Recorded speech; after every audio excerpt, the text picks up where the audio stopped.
right. What's good, everybody? This is Ryan Johnson with MoneyBass.com. All right, guys, back again Wednesday night. Had a great time last night on last night's live stream, guys.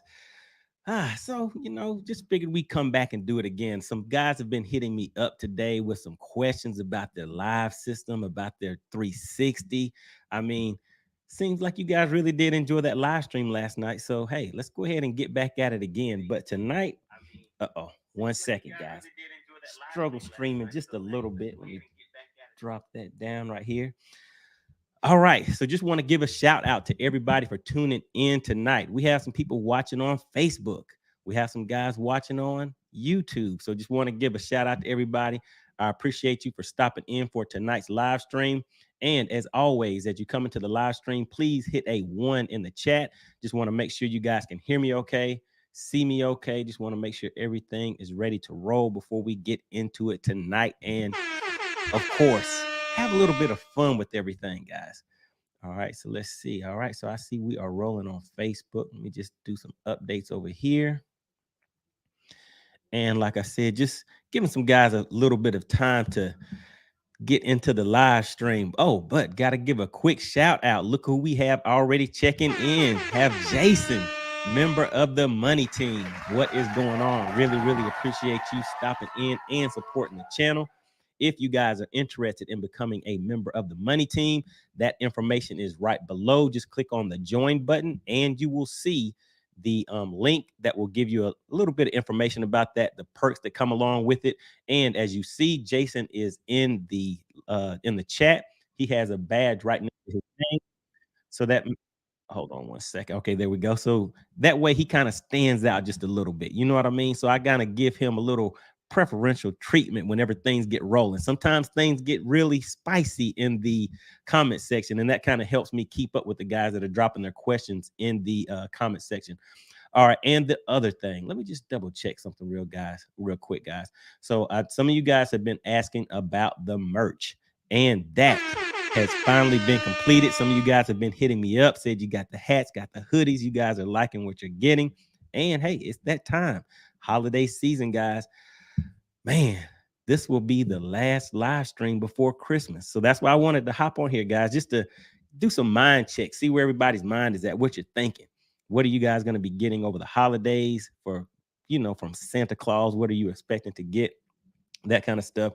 But you saw the thumbnail and you saw the title of the video. We're going to talk about it, guys. We're just going to get into what brought you here. What brought you to the place of wanting to get into fishing? What brought you to the place of where you are at today as opposed to where you started? If they are in different places, some people could be doing the same thing as when they started. Some of us, we kind of branch off a little bit, change, try different things. And, that just kind of leads into different areas of life. And in a way, it may kind of reflect where you're at in life at this current time. So the question that kind of brought this to my mind today was, I was part of a live stream a little earlier today where the question was asked, what is it that brings you excitement? Do you get excited about anything now? Or does everything just seem like, hey, it's going good, I'm happy, but what really gets you excited? And my answer to that question, and this is what I have been told, is that the only time that I really seem to get excited about something is when it comes to fishing. So, I mean, that made me think. I was like, man, is that true? So it's like I could hit the lottery ticket. Hey, I mean, I can't say that. Now, if I hit the lottery, I'd definitely be excited about that. But it's like, what is it that, that you go through in just regular day-to-day life, or things that you look forward to that brings excitement to you? So that's kind of where this came from. And the question of the day is, why do you fish? What brought you into the realm of where you're at, whether it's fun fishing? Are you fishing for some type of recognition? Are you fishing for the money? Are you fishing for the fun? So that's kind of what we're going to be getting into, guys. And as always, what we'll do, we'll give a few shout outs and everything. I have to see who's checking in and staying connected with the live streams. And also, like I was saying a little earlier, some guys have been hitting me up in my Instagram and my chat, things like that, and just letting me know that they may still be having some problems with their systems, or maybe a lot of times, guys, you just don't know some things about your settings. But hey, I mean, if you're having any issues with those type of things, my subscribers, the people that you see over in the chat right now, those guys, we are all here to help. So whenever you have any type of issues or you just want to get better with a technique, maybe there's a lake, you have a tournament coming up, just different things like that, always drop that information in the comment section. And also always check the description of each video. Anytime there's any sales, any discounts on items, I always put that information in there, especially if it's something that I think will help you guys out on the lake. So right now, one of the things that I do have in the description, they have a 10% off Tackle Warehouse gift cards. So if you guys are going to be ordering anything in the near future, or you can get it and hold on to it, but that 10% discount, you get that on the gift cards. So if you get those gift cards now, and maybe you're not going to buy anything till January, February, or maybe when the next sale comes up. So if you get those 10% off gift cards now, whenever those sales come up, you're pretty much stacking that 10% discount that you get off now with the things that are coming up later. So I just wanted to let you guys know that is down in the description area. All right, so let's see who we have checking in so far tonight. We have Shimano Shane. Shimano Shane is coming back into the live stream, and he hits me with the one, lets me know everything's looking good, sounding good. All right, and gave that shout out to Jason. But guess what, guys? We have another member of the money team checking in. We have James DeBrawl checking in. He is a new member of the money team. Man, these guys on the money team, they're stepping up, guys. And another reason I wanted to kind of get into this live stream tonight is because we're going to have a special guest next week that we're going to get into some specifics of some techniques that are going to really be some things that you want to take note of now during the wintertime fishing, and also whenever the next year's season starts off. You want to start going after those big fish. So we're going to be talking about some jigs. So I'm going to have somebody come in, and you guys on the money team, remember I told you there's going to be some special perks coming along with that. So we'll get into a little bit more about that on Tuesday, guys. So make sure you check into the live stream that's coming up on Tuesday. But want to give a special shout out to James DeBrawl. He is now the sponsor of tonight's live stream. And let me go ahead and update the banner. You see the banner scrolling at the bottom of the live stream, guys. What I always say is whoever gives the highest super chat, super sticker, as you can see, he put that super sticker in here, which basically means no comment, no question, just supporting the channel, dropping that super sticker in here. They will become the sponsor of the channel. And I go in here and update the banner. So you see special thank you so much to the sponsor of the stream, Friendsgiving. So Friendsgiving was the sponsor of yesterday's stream and continued on until today's stream. But we had James DeBrawl come in and say, hold up, swole up. I need you to take a back seat because I am now going to be the sponsor of tonight's live stream. And like I said, hold on one second, guys. Let me get in here and update this banner. So want to definitely give the recognition where it is due for anyone that comes in and, is willing to help out the channel like that. So I'm just changing this banner real quick.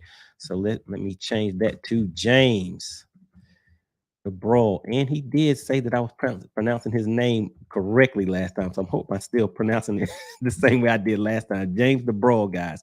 All right. So really, really appreciate that. All right. There we go. So now that banner at the bottom now says special thank you so much to the sponsor of tonight's live stream, James DeBrawl. All right. Really, really appreciate that. All right. So let's see who else we have checking into the chat for tonight. Hold on one second, guys. All right, so we have Bottom Line. What is that? Bottom Line Outdoors back once again. I started bass fishing through my love of marine biology. Oh, okay. Yes, sir. All right, so that's a unique one. My love of marine biology. So did you actually go to school and study for that? Is that because that sounds kind of technical right there. It's not just the love of outdoors. You said specifically marine biology. All right, so that's a good one right there. All right, then we have Mark E. Scott. All right, guys, another member of the money team stepping in. And once again, real quick, if anybody is interested in getting information about the money team, just click the join button down below, and that's where you will see that information at. All right, so Mark Scott says, I used to, what is that? Terminate fish. I don't anymore. Oh, tournament. Okay, I used to tournament fish. Okay, got it. I don't anymore. I fish for myself now. I'm an avid bass fisherman. I also have a lake. Let me see. I also have a Lake Erie boat. Yes, you sure do, because I think you showed that to me. So Scott, he's pretty active on my Instagram also. He's sending me pictures of him and his son out on the lake catching fish, sending me pictures of his boat and his other boat. So he's out there doing his thing. I do a lot of walleye fishing as well. Man, I've never caught one of those before, but I heard that those are definitely some fish that you would like to, put a little salt and pepper on. You don't want to throw those back when you catch them, but hopefully one day I will get one of those. But really, really appreciate you checking into the live stream, Scott. Uh-oh, guys, what is this? We have another person stepping in with a super chat. Now, this is Jason. Jason is a member of the Money Team also, guys. And if you look right next to his name, you will see that badge. That badge shows that he is a new member of the Money Team. All right, so what I'm going to do, since actually we have James DeBroil and we have Jason. Those guys are tied right now to sponsor tonight's live stream. So let me go into this banner and we will just list them as co-sponsors right now. How about that? We'll do that. We'll list them as co-sponsors right now. So we have James DeBroil and Jason, all right, as co-sponsors of the live stream. Let me go ahead and get that updated. Just bear with me real quick, guys. All right, yeah, just make me do a little bit of work. All right, and we have Jason. All right, there we go. Jason and James DeBroil, they are the sponsors of tonight's live stream so far at this point. Really, really appreciate that, guys. Always look forward to getting on here, talking to you guys, catching up, seeing how things are going. And tonight's topic, it's just a little something for us to start getting a little more familiar with each other. Because we are building a community, guys. When next year gets here, we're going to be out doing our tournaments. We will be out doing our fun fishing. Maybe we're going for our PB. Maybe somebody's out there trying to cash a check or two on the tournament trail. But what we're doing is just kind of getting acquainted with each other, guys. So as we continue to build and continue to grow, you guys see the names that are in the comment section. You see the guys that are participating. These are the guys that are going to be members of your community. And some of the guys in here may be fishing the same lake, maybe, trying to figure out a little something about the tournament trail that they're fishing or things like that. So guys do connect and kind of meet up and fish tournaments together. Some of you guys are actually fishing the same lakes and you kind of share information to help each other out whenever things get kind of tough. So that's kind of what we're doing, guys. We're just trying to get things rolling, get things going. We were at 5,000 subscribers. Man, 5,000. And that was only maybe about, was that just last week? I think that was just last week we hit 5,000. But now we're on our way. We passed 5,100 subscribers, guys. Now we're on our way to 5,200. But next, I think the next milestone should be what do you guys think? 7,500. So we're going to try to hit 7,500 subscribers as fast as we can. Oh, and actually, so this is what we can do, guys. Everybody that's in here right now, if you would, everybody knows somebody else that is a fisherman, that tournament fishes for fun, or just for whatever reason they're into the outdoors. Please go ahead and send out a link or just share tonight's live stream. And let's see how many more people that we can get to go ahead and start joining the channel, joining into the live streams. Because as you guys see, if any of you have been participating on these live streams for any length of time, we kind of have some fun in the comment section. So the more people that are involved, the more comments that we have, the more fun we have on the live stream. So that's really the point of it all, guys, especially now during the off season. We kind of sit back and relax a little bit, just kind of, get prepared. And like I said, part of that is bringing in guest speakers and things like that. So like I said, on Tuesday, we're going to have somebody coming in and I'm going to have something a little special for the Money Team. I want you guys to keep that in mind. So the Money Team, guys, really, really appreciate you guys supporting the channel. And just in general, everybody coming and showing up, getting active in the comment section, it all helps provide a good experience for everybody. All right, so let's see who else we have checking into the live stream tonight. So Mark Scott says, I also go to Lake Ontario for salmon. For me, I love the outdoors and watching the sunrise on the lake every week is what motivates me. All right, so there we go, guys. Different people have different, motivations, different things that excite them or make them happy about the sport of fishing. All right. And so with Mark Scott, what he said is he used to tournament fish, but he doesn't anymore. He just kind of gets out there and just, you get to a point where maybe you just want to enjoy life, just want to relax a little bit. So I think that's what Mark is out there doing. He is enjoying the time alone sometimes when he's out there on the lake, and also he's out there fishing with his son. And I'm checking to see. Okay, so here we go. Here we go. We got somebody in the chat real quick. I just want to skip to this one right here. Now, Michael, it was you yesterday that were saying that you caught 2 10-pound bass back to back, right? Congratulations on that. But that was you, right? Just give me a quick yes in the chat real quick, because I just wanted to touch bases on that real quick. But I believe that was Michael that said that. But let's see what he has to say now. He says, hi, Money. Just got back from Lake X. Caught a 13-pound bass today. Oh, man. It was in 45 feet of water. I caught her on a silver buddy blade bait. Goodness gracious, Mike, what is going on here? So yesterday you told us you caught 2 10s back to back.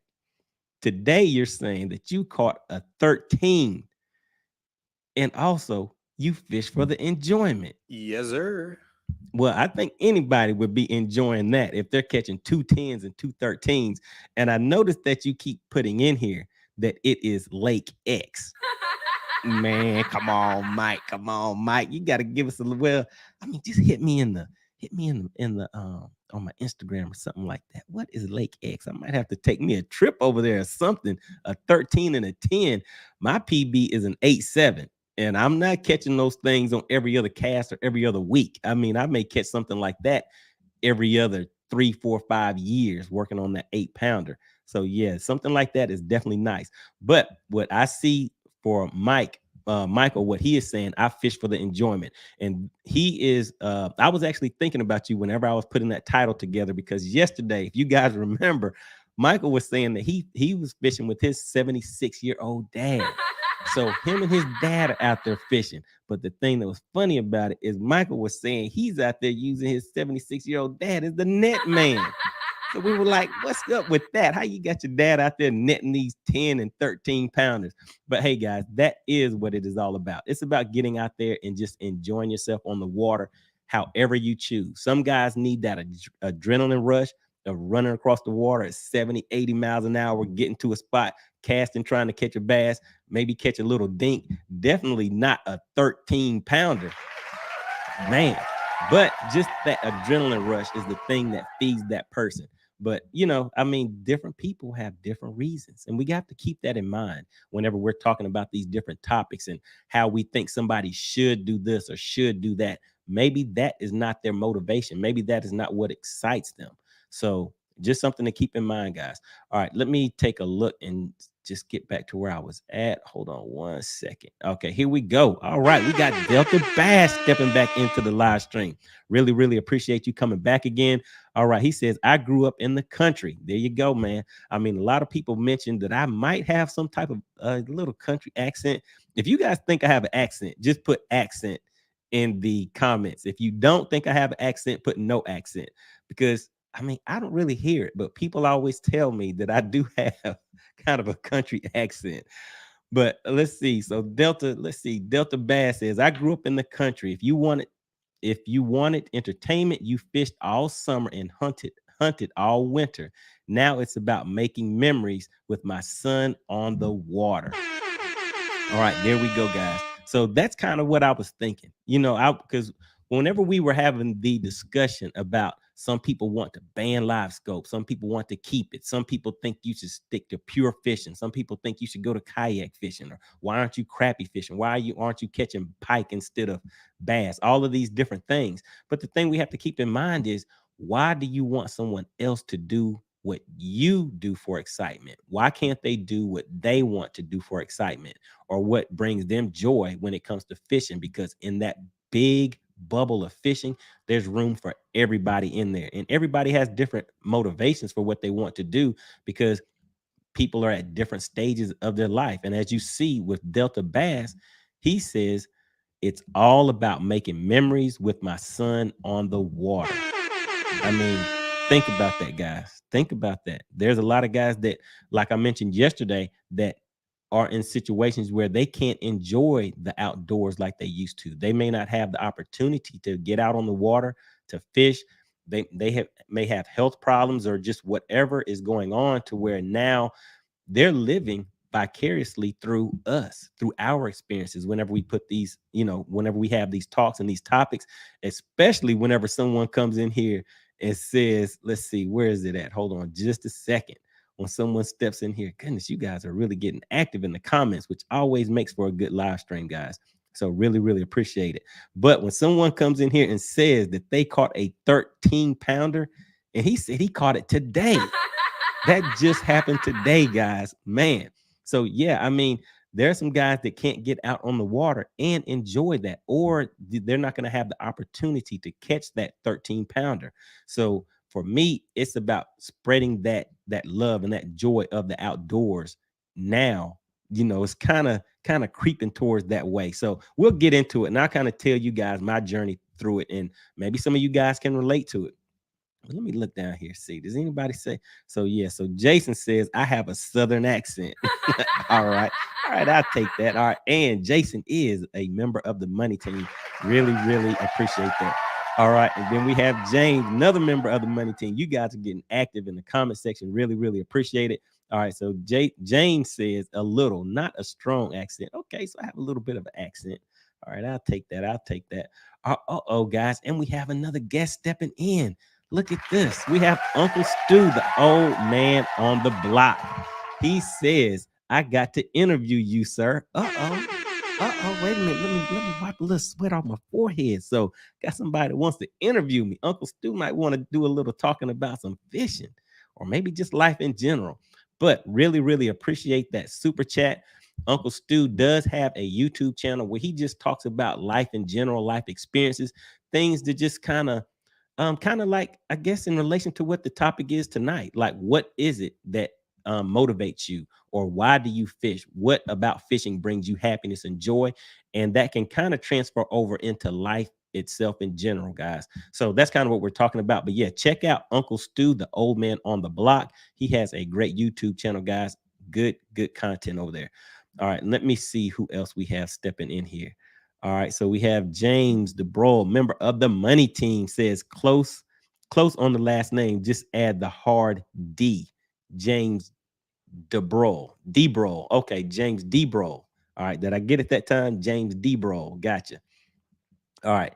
All right, let's see. All right, so we got James in there. Let's see who else we have stepping up. All right, and special shout out to Uncle Stu. Make sure you guys check out his channel.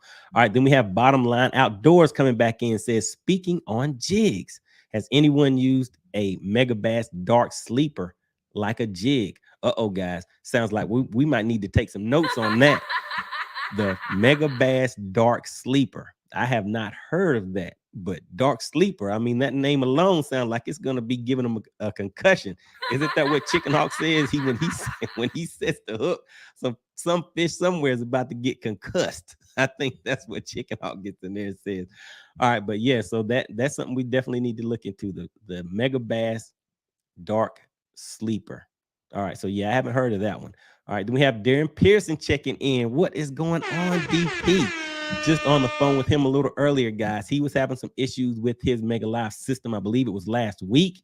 He hopped in the comment section and put his info in there and was like, hey guys, having a little problems with some connection issues or this or that. So it looks like they were able to walk him through that. I chimed in just a little bit, but what we do here, guys, like I said, is we are here to help each other out. If you guys are having any issues, whether you have Humminbird, that is what I run, Humminbird systems. I have the Humminbird Mega Live, Humminbird Mega 360, and I don't have the target lock yet. But regardless of whether you have Humminbird, Garmin, Lowrance, if you're having any type of issues or any type of questions with your systems, always feel free to drop that information or those questions or comments in the comment section, because there are guys in our community that run all of those systems, and some guys are kind of mixing them up. They may be running a Humminbird Garmin setup or a Garmin Lowrance, so they kind of mix things up too. So there's some guys in here that can help you out and help you get things tuned in, get things dialed in also.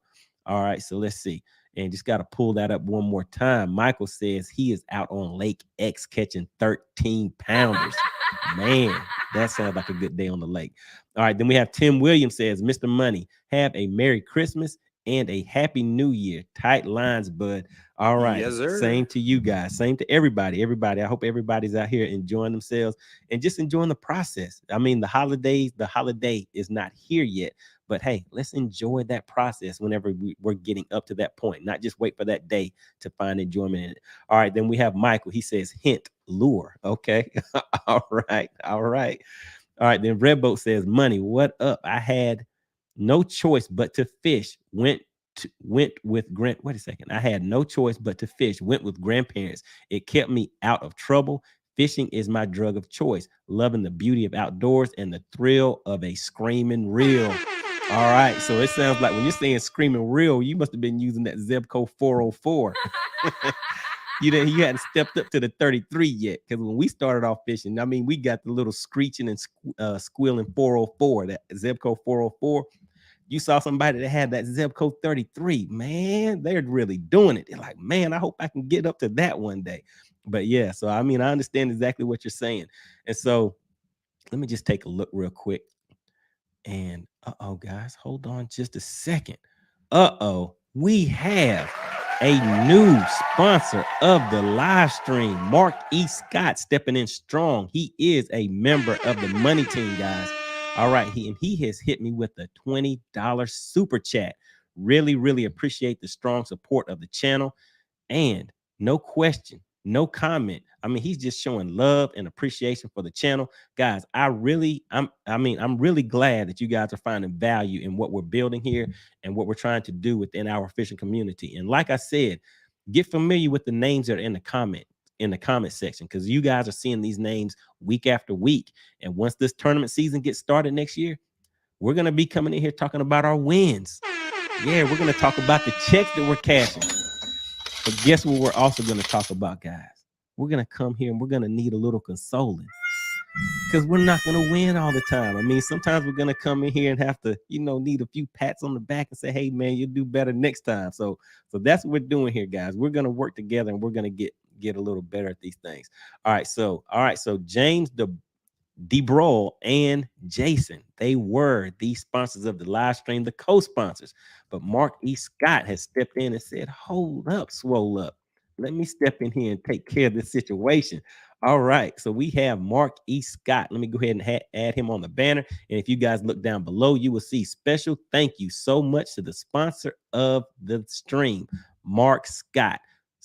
Man, I really, really appreciate that. And hey, I really appreciate you always being active in the comments, always showing up on the live streams, and hit me up on my Instagram, sending me those pictures of the fish, of you and your son out there having a good time on the lake. Really, really appreciate it, guys.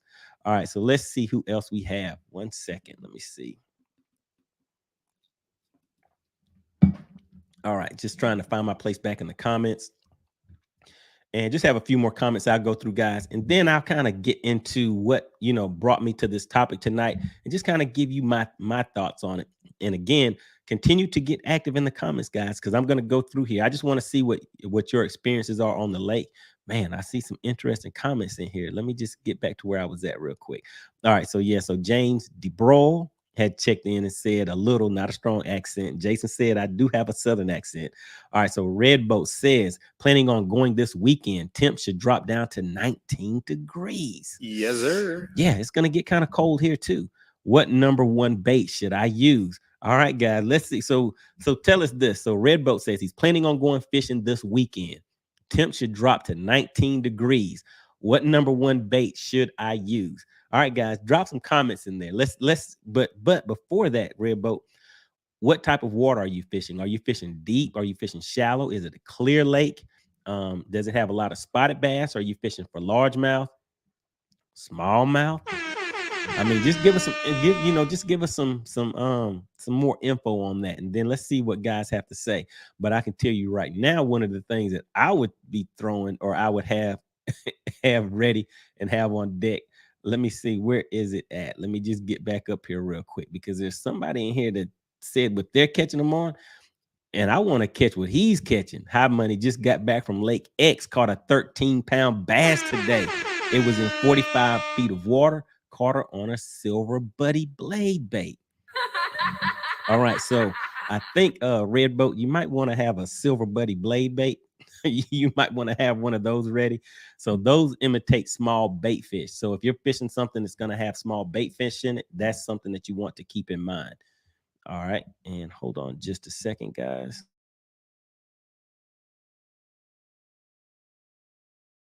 All right, let me find my place back in here, but in this comment section. All right, let's see.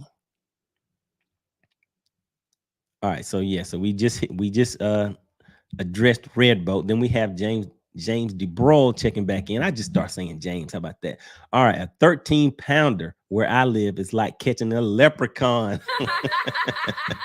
Yeah, man. I mean, I don't know if I've ever even seen a 13-pounder before. And he just said he caught 2 10s. Then he went today and caught a 13. What kind of place is this? I mean, is he fishing in Jurassic Park? I mean, what is going on? All right. Then we have Jason, member of the money team, says 11 pounds PB out of Alligator Lake, Florida. Whoa.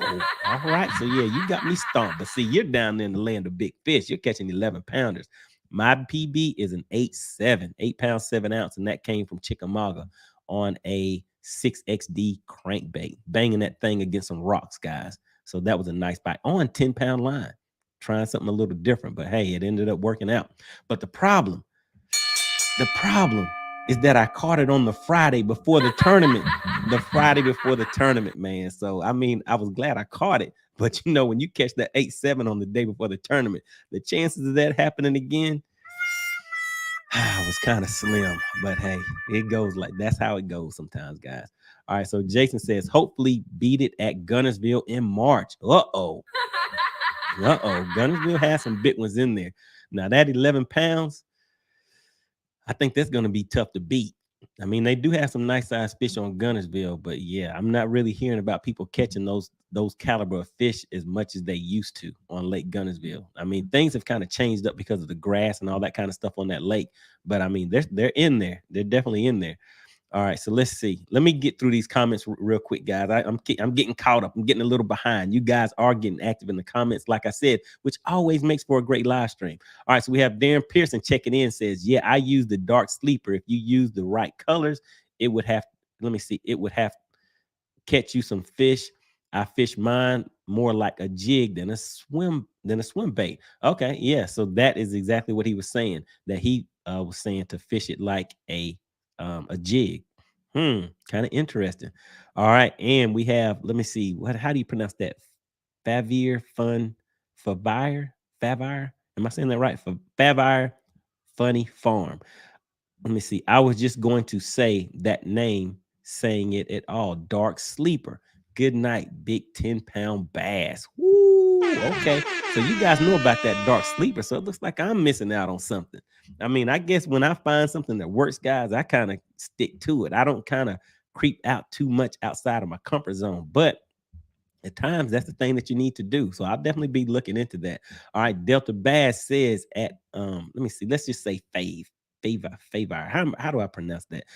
Funny Farm Dark. Let me see, Dark Sleeper and Agent E Lure drag them like a football jig. All right, so yeah, so you guys are getting technical down in there. All right, giving the thumbs up to that. Vernon Neal hopping in. What is going on, Vernon? Glad you made it back to the live stream. Says been fishing since I was knee high to a grasshopper. All right, same here, same here. With my grandpa and granddad. The peace and beauty of the great outdoors is amazing. Fishing allows me to unwind and listen to God. There you go, guys. There you go. That's what I'm saying. Everybody has their thing. But let me just go ahead and get into it a little bit. So, what I had kind of in mind, and just looking at that thumbnail, it kind of made me think of my progression in fishing in general and just fishing itself. So for me, whenever I first started out, I caught my very first fish. It was a rainbow trout in the state of Washington. And that tug on that line, it just does something to you. I mean, for me, once I felt that tug on the line, I don't know how it connects through that line, through that pole. And once I felt that tug in my hand, it just I don't know, it just infused within my body and it has never gone away. So from there, every place that I went, that is something that I always would do. I would always look at the water. And I think I was maybe in the second, third grade, something like that, when I caught that fish. So it's kind of a long time ago. But I was out on the lake fishing from the bank with my uncle, and I mean, it was just a great feeling. And from there, growing up in the country in South Carolina, hanging out in the woods, fishing creeks, fishing ponds, anything that we could find. Sometimes we would walk through the woods for hours, just walking with. And also, sometimes, guys, we did not even have fishing poles. We would take sticks off of trees, anything that had a little bit of flex to it, and tie some line to the end of it and head out to a creek, pond, whatever we could find. And the thing about it, we knew nothing about size limits, guys. So if something bit that hook, it was going into the frying pan. But we were pretty much creek fishing, pond fishing, and like I said, sometimes we'd be walking through the hours for through the woods for hours until we found a place where we could go and catch fish. And sometimes, I mean, those fish would be so small, small brim, small whatever we would catch, and whoever had the pork and beans at their house, that's whose house we would head to, and we fry up our catch for the day. Then we'd head back out, grab our BB guns, head back out for some more fun. And then I also remember growing up fishing with my uncle. Now, my uncle stayed right up the street from my grandmother. So I would get up early in the morning. Anytime he would tell me that we were going to go fishing, it was like the most exciting thing ever. Just the anticipation, the thought of it. And at that point, I had a fishing pole. So I wasn't out there with just a stick with some string tied onto it anymore. I actually had a fishing pole. And man, the excitement. The night before, when you're at this time, it's like I only had one pole. I may have had a tackle box, but probably not. I probably just had a few hooks in a bag, and maybe I would have like a little spinner bait or something like that. So I didn't have a lot of crankbaits, a lot of tackle or anything at all. We pretty much had one rod, and the main thing that we would fish if we weren't fishing live bait would be a Texas rig. So I remember one time, guys, went fishing with my uncle, and this was in the winter time, and we went out to this lake. It was cold. It was very cold. I was freezing. I mean, I was a little kid. I don't know how old I was, guys, but I'm out on the water and I'm thinking, was it snowing? There was definitely snow on the ground, and it could have actually been snowing while we were out there. And so I'm sitting here cold. I am freezing. And I'm thinking, like, he's probably ready to leave. So I'm sitting here shaking. And I look over at my uncle, and he's just dead staring at his pole, waiting for something to bite. Now we're fishing from the bank, guys. He's just watching that pole, and I'm thinking, like, oh my goodness, we are not going to be leaving anytime soon. This can't be this. I don't think I'm having fun right now. I'm trying to survive. So while he's staring at his pole, and I can tell he's thinking, like, man, something bite. And at this point, we're probably fishing to get something to eat. I mean, actually, I know that's what we're doing. We're fishing for food, guys. So he is staring at that pole like, hey, something is going to bite this line. I'm staring at mine, and I'm thinking, please don't bite my line. Please, I don't, because my fingers, I could not feel or move my fingers, guys. So I was like, please, I do not want anything to bite my line right now. I'm ready to go. I am done. So that was kind of like my experience of growing up. And then we would go lake hopping and stuff like that. And as the years progressed, I would still do the same thing, but I would always have at most two fishing poles. Generally, I would still just have one. It wasn't until I got into striper fishing that I think I had maybe two or three poles, because I would do different techniques or something like that. And also, it wasn't until, man, I'm not even sure how old I was before I realized that there were size limits on lakes, because growing up in the country, when you're just out there free range, it's like if you find something, you catch it, you cook it, you eat it. And it was just as simple as that. So eventually I got into tournament fishing. Once I got into tournament fishing, and actually once I started doing that, I had never really heard about tournament fishing too much. And I did not know that you could actually win money tournament fishing. I was pretty much thinking that it was just about winning trophies. So as you guys see, that was my main goal whenever I first started out. And I would always bring that up, like, hey, so you can win trophies fishing and stuff like that. So I was like, man, that would be nice if I actually won a trophy for fishing, and I could kind of show off a little bit, like, hey, I actually caught these fish and I got this trophy for it. So once I got into the Rob Benders Bass Club, That's where my mind was still at. I was like, hey, I want to get out here. I want to win a trophy. So, and at the time they had a mega bass pot. Mega bass pot, guys. So that means a lot of dinero that is in Yes, that mega sir. bass pot. But as we set out on the lake that day, I was fishing as a co-angler. And the thing that I mentioned to the boater was like, man, I hope that I can catch a fish and win a trophy. And so what he looked back at me and said was, man, listen, if you catch that mega bass, you'll be getting some, you'll win a lot of money with that. And I was like, well, will I get a trophy? Because my mind was still set on I'm just trying to win a trophy. So he looks back at me and says, man, if you win that mega bass pot, you will be able to buy your own trophy. And I was still thinking, like, I would still rather win a trophy. I don't want to have to buy my own trophy. But anyway, needless to say, guys, we go out and I'm throwing a buzz jet, and I have a video showing that bait that I was using actually on Gunnersville. This was Lake Gunnersville. And I just recently, maybe about 2-3 weeks ago, did a video showing how I fished that buzz jet. But that is the bait that I was throwing. I threw that bait out there and I was kind of fishing it. It's a wake bait, but you can fish it like a popper. You can kind of make it dive like a crankbait. Great bait, has a lot of different techniques that you can do with it. I would say like 3 or 4 different applications of ways that you can fish that. So I throw it out there, I start moving it, I let it stop for a second, and the bait just disappears. And so remember, guys, I am probably 3 months into tournament fishing. This was probably my fourth or fifth tournament that I have ever fished. So I'm still a newbie. At this point, I have 2 rods on my boat. One of them is a spinning rod that I had from Walmart, and a bait caster. It was a loose bait caster that I had bought not too long. Well, actually, right when I started tournament fishing. So I'm throwing that out there with that bait caster. The bait just disappears, and I'm looking like, what just happened? Where did my bait go? So I start trying to reel it, and I feel that tugging on the other side. So I start reeling it into the boat, and I'm like, man.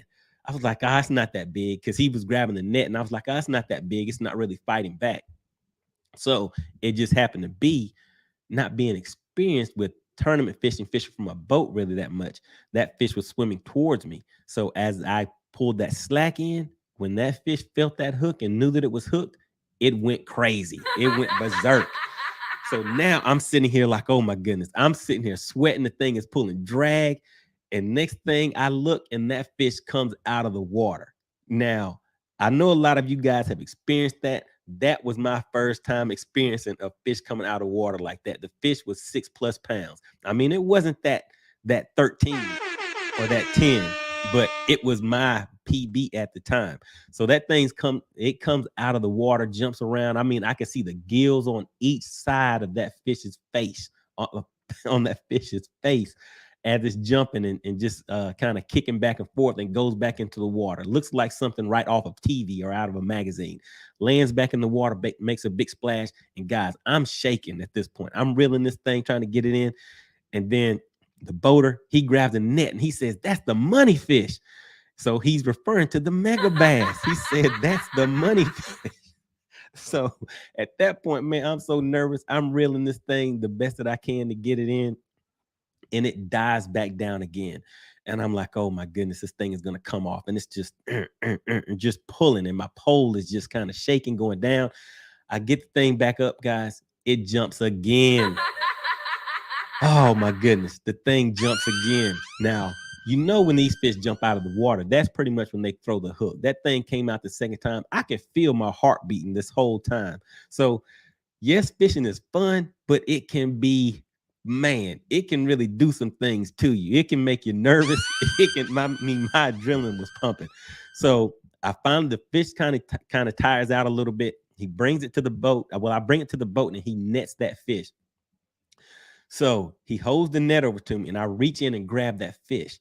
And as I take the fish out, I look up, and we're fishing near the bank, and kind of at the top of the hill, there are some townhouses up there. And there's a bunch of people that just happen to be out there watching the whole thing, guys. So I hold the fish up in the air like I'm at the Bassmasters Classic or something like that, and everybody just starts clapping. And I'm like, man, this is great. Look at the intro into my bass fishing world. So I get that fish on the boat. It is the Mega Bass. Oh man, it was the Mega Bass, guys. So now I have to take the hooks out. So I'm holding the fish, but my hands, guys, my hands were shaking so much that I could not grab the hook. Every time I tried to grab the hook, my hands would miss. So I had to sit there and hold that fish for a few minutes and thinking like, man, I gotta get this hook out. And I looked at my boat and he's looking at me, and I was gonna ask him to take the hook out because my hands were shaking so much. But I eventually got the hook out of there, put the fish in the live well. Man, the Mega Bass. So that is kind of where the name MoneyBass comes from, guys. So after all of that, guess what? I didn't get a trophy. There was no trophy associated with it, but the check was kind of big. So that check was kind of big. So that kind of put me on the map, guys. So with that, that was kind of my introduction into the tournament side of things. And so just that thrill of it, that motivation, that adrenaline rush that you get from the tournament side, that kind of became my new thing. And I really enjoyed it a lot. So I kind of progressed with throughout tournaments to where now it's like, okay, I got my trophy. I want to win Angler of the Year. I want to do something, something on another level. So that's what I did. And I just kind of stuck with that, guys, and just kind of progressed through things. And just skipping to where I'm at now, guys, I feel like I've accomplished some good things. And I just want to share that information with you guys. Maybe that is what is bringing me excitement now. So why do I fish? It's just kind of changed throughout the years. And right now, the thing that I do is I like to fish so that I can bring that information back to you guys. And then we can get on here, trip out, have a little bit of fun about it, kind of talk trash a little bit. I mean, we have DP in here. I mean, he's always breaking off a fish. DP has broke off some 8-pounders, some 5-pounders, but he has also caught some 8-pounders, 5-pounders. He's out there doing his thing. So he is a jig man also. So DP, make sure you tune in on Tuesday because we will be talking about some jigs. And let's see if, maybe you'll learn a few things, or maybe you have some things that you'd like to add into the conversation. But yeah, so on Tuesday, guys, we will be getting in deep into some jig information. And like I said, for the money team, I'll have some special things going on for you guys also. All right, so let's see. Where were we at in the comments? Let me go in here and see what you guys have been talking about. And as I scroll through, yeah, I'm seeing you guys have been very active in the comment section. Uh-oh, wait a minute. What is going on in my comments? Guys, we have Cajun Chicken Hawk. Well, Cajun the Hawk Sam in the comment section. And if Chicken Hawk is here, man, let me look in these comments and see, because where you see Chicken Hawk, Harry may not be too far behind, but I don't see Harry in here this time, so he's not going to have any backup this time. All right, so yeah, let me get through these comments, and hey, I'm going to drop the link in here. And if any of you guys want to come up, just kind of share your stories about it. Like I said, guys, we're just kind of getting acquainted, getting prepared for the 2023 tournament season. So this is going to be our meeting place. We're going to come here, talk about our wins, talking about our losses, and just talk about, all the good things that are going on, and any techniques we may be working on, or anything we may need assistance with, or maybe we can help somebody else out that is, a member of the money team, or just a subscriber to the channel that hops into the live streams, guys. So that is pretty much what we're building here. All right, let me hop back in here real quick and see who else we have checking in. All right, let me see. So I already hit that one up. All right, so here we go. Darren Pearson says, my units are fine now, guys. Everything's checking out. Make a live. Oh, Mega Live is coming on. 360 is going to be too cold to go fishing, but I need to check everything out on the water. Thanks so much, Ryan. All right, yeah, so I talked to him a little earlier, and we just kind of went through some settings adjustments. Another thing to keep in mind, guys, with that is whenever you hit your menu button twice. Now, this is on a Helix system where he was getting assistance with. If you hit that menu button twice, go over to your network. You want to make sure that you have the whatever unit that you're looking at. you want to check the correct settings for your 2D, your DI, your 360, your live, all of that. Just make sure all of that is set up right, because if it's not, then it's not going to show up. So sometimes it could just be something as simple as that, guys. So yeah, so we're here to help you out. So always feel free to put that information down in the comments if you have any issues with anything. All right, Red Boat says you are so right. Started out with the 404. All right, so that I knew it. Whenever somebody says that screaming reel, well, man, I remember you catch a fish on a 404. That thing is definitely going to be pulling drag. You can catch a little brim, it's pulling drag. You can catch a catfish, it's pulling drag. Sometimes whenever you cast your worm and you hit the and you hit the thing, just casting, it's pulling drag. So that 404, that was a staple back in the day. All right, then we have James. James is saying the Ned rig. All right, so I think he's saying to throw that Ned rig to Red Boat, because he's going to be out on the water this weekend. All right, so we have Vernon Neal says Zebco 404. How about a Zebco 202? But I mean, but see, yeah. So the thing is, the 404 is actually not as good as the 202. That's what I remember. So if you have a 404 and you step up to a 202, then you can move on up to the to the 33. So those were the kind of the top of the line in the era where I was out there doing a lot of fishing like that.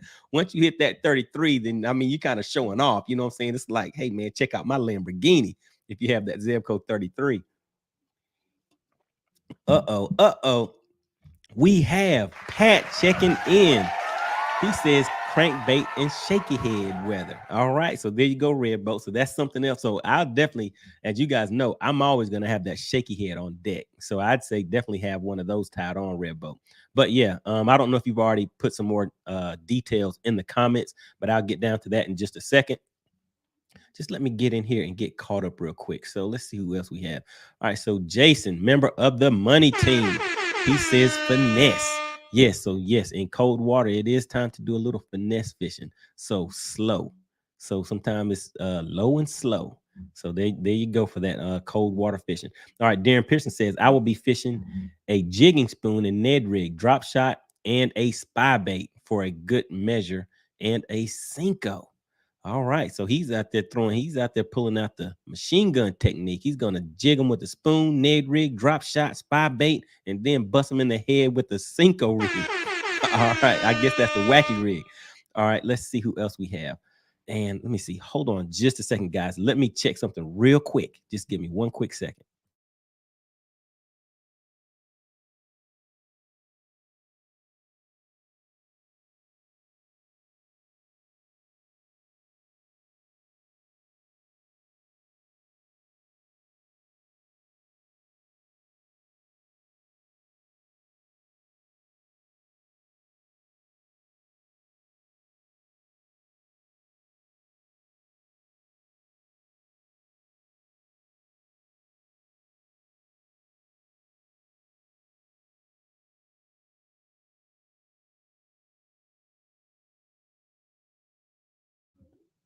All right, guys, and we're back. I just had to check a setting real quick. Let me go ahead and drop this link in here. I just wanted to make sure, because last night we had just a little bit of technical difficulty. So I just wanted to make sure everything was rolling good tonight.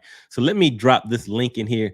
Now, this is going to be for Chicken Hawk. If anybody else wants to come up, I will drop the link again. So I'm pretty sure Chicken Hawk is still in here. So if he is, maybe he can come up and talk about how he started off catching these little minnows and stuff like that. Maybe just a little bit. But I know he's going to talk about some soccer-lades and all that good stuff if he comes up. All right, so let's see. So I got DP. Uh-oh, guys, look who we have checking in. All right, Mako Mills wants to add a little something in here. So he's giving some advice to Red Boat. I would use jerk baits and lipless crankbaits. Uh-oh, guys. Uh-oh, wait a minute. Mako Mills might know a little something. Both of those are very good cold water techniques to use. So yeah, I mean, and Red Boat, what type of electronics are you using? Are you going to be fishing offshore? Are you going to be using electronics? Do you have live 360? Yeah, just give us a little bit more info so we can get into it. All right. And then Michael says, I use 3/4 ounce silver buddy. Wow.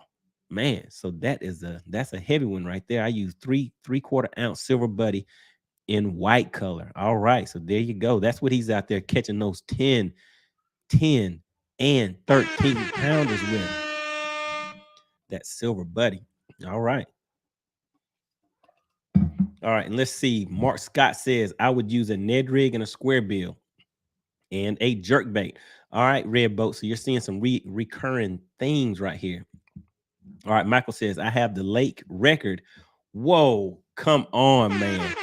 Come on. We have the lake record holder for Lake X.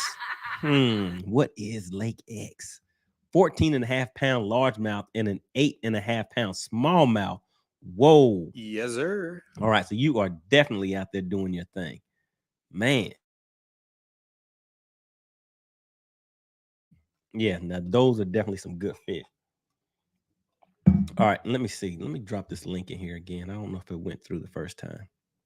All right, there we go. All right, so yeah, if anybody wants to come up, chit chat for a quick second, I'll bring you up for a minute or two, just so you can, if you have any comments, questions, anything like that. But just make sure that you have your, that you are cammed up and that your lighting is good. And then I'll just double check your sound, and then you can come up and we could talk a little bit, just have a little bit of interaction. Oh my goodness, hold on a second, guys. What is going on around here? What is going on?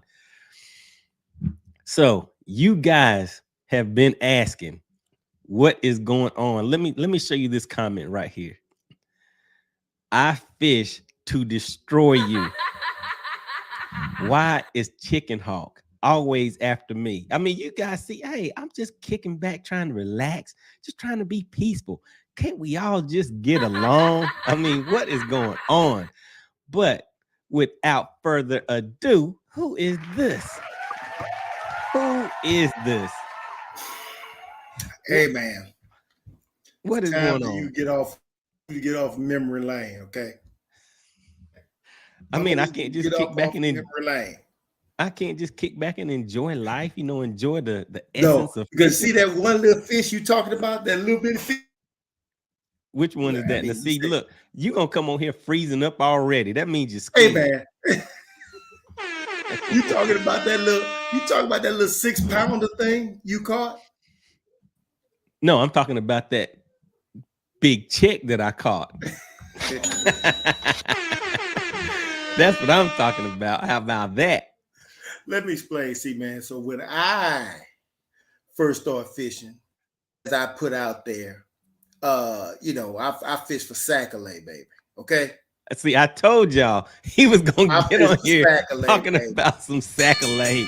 Nobody want to hear about no saccalay. Oh, I'm sorry. Hold on a second. I don't want to disrespect the saccalay, because I think C219 Troll calls those crappy.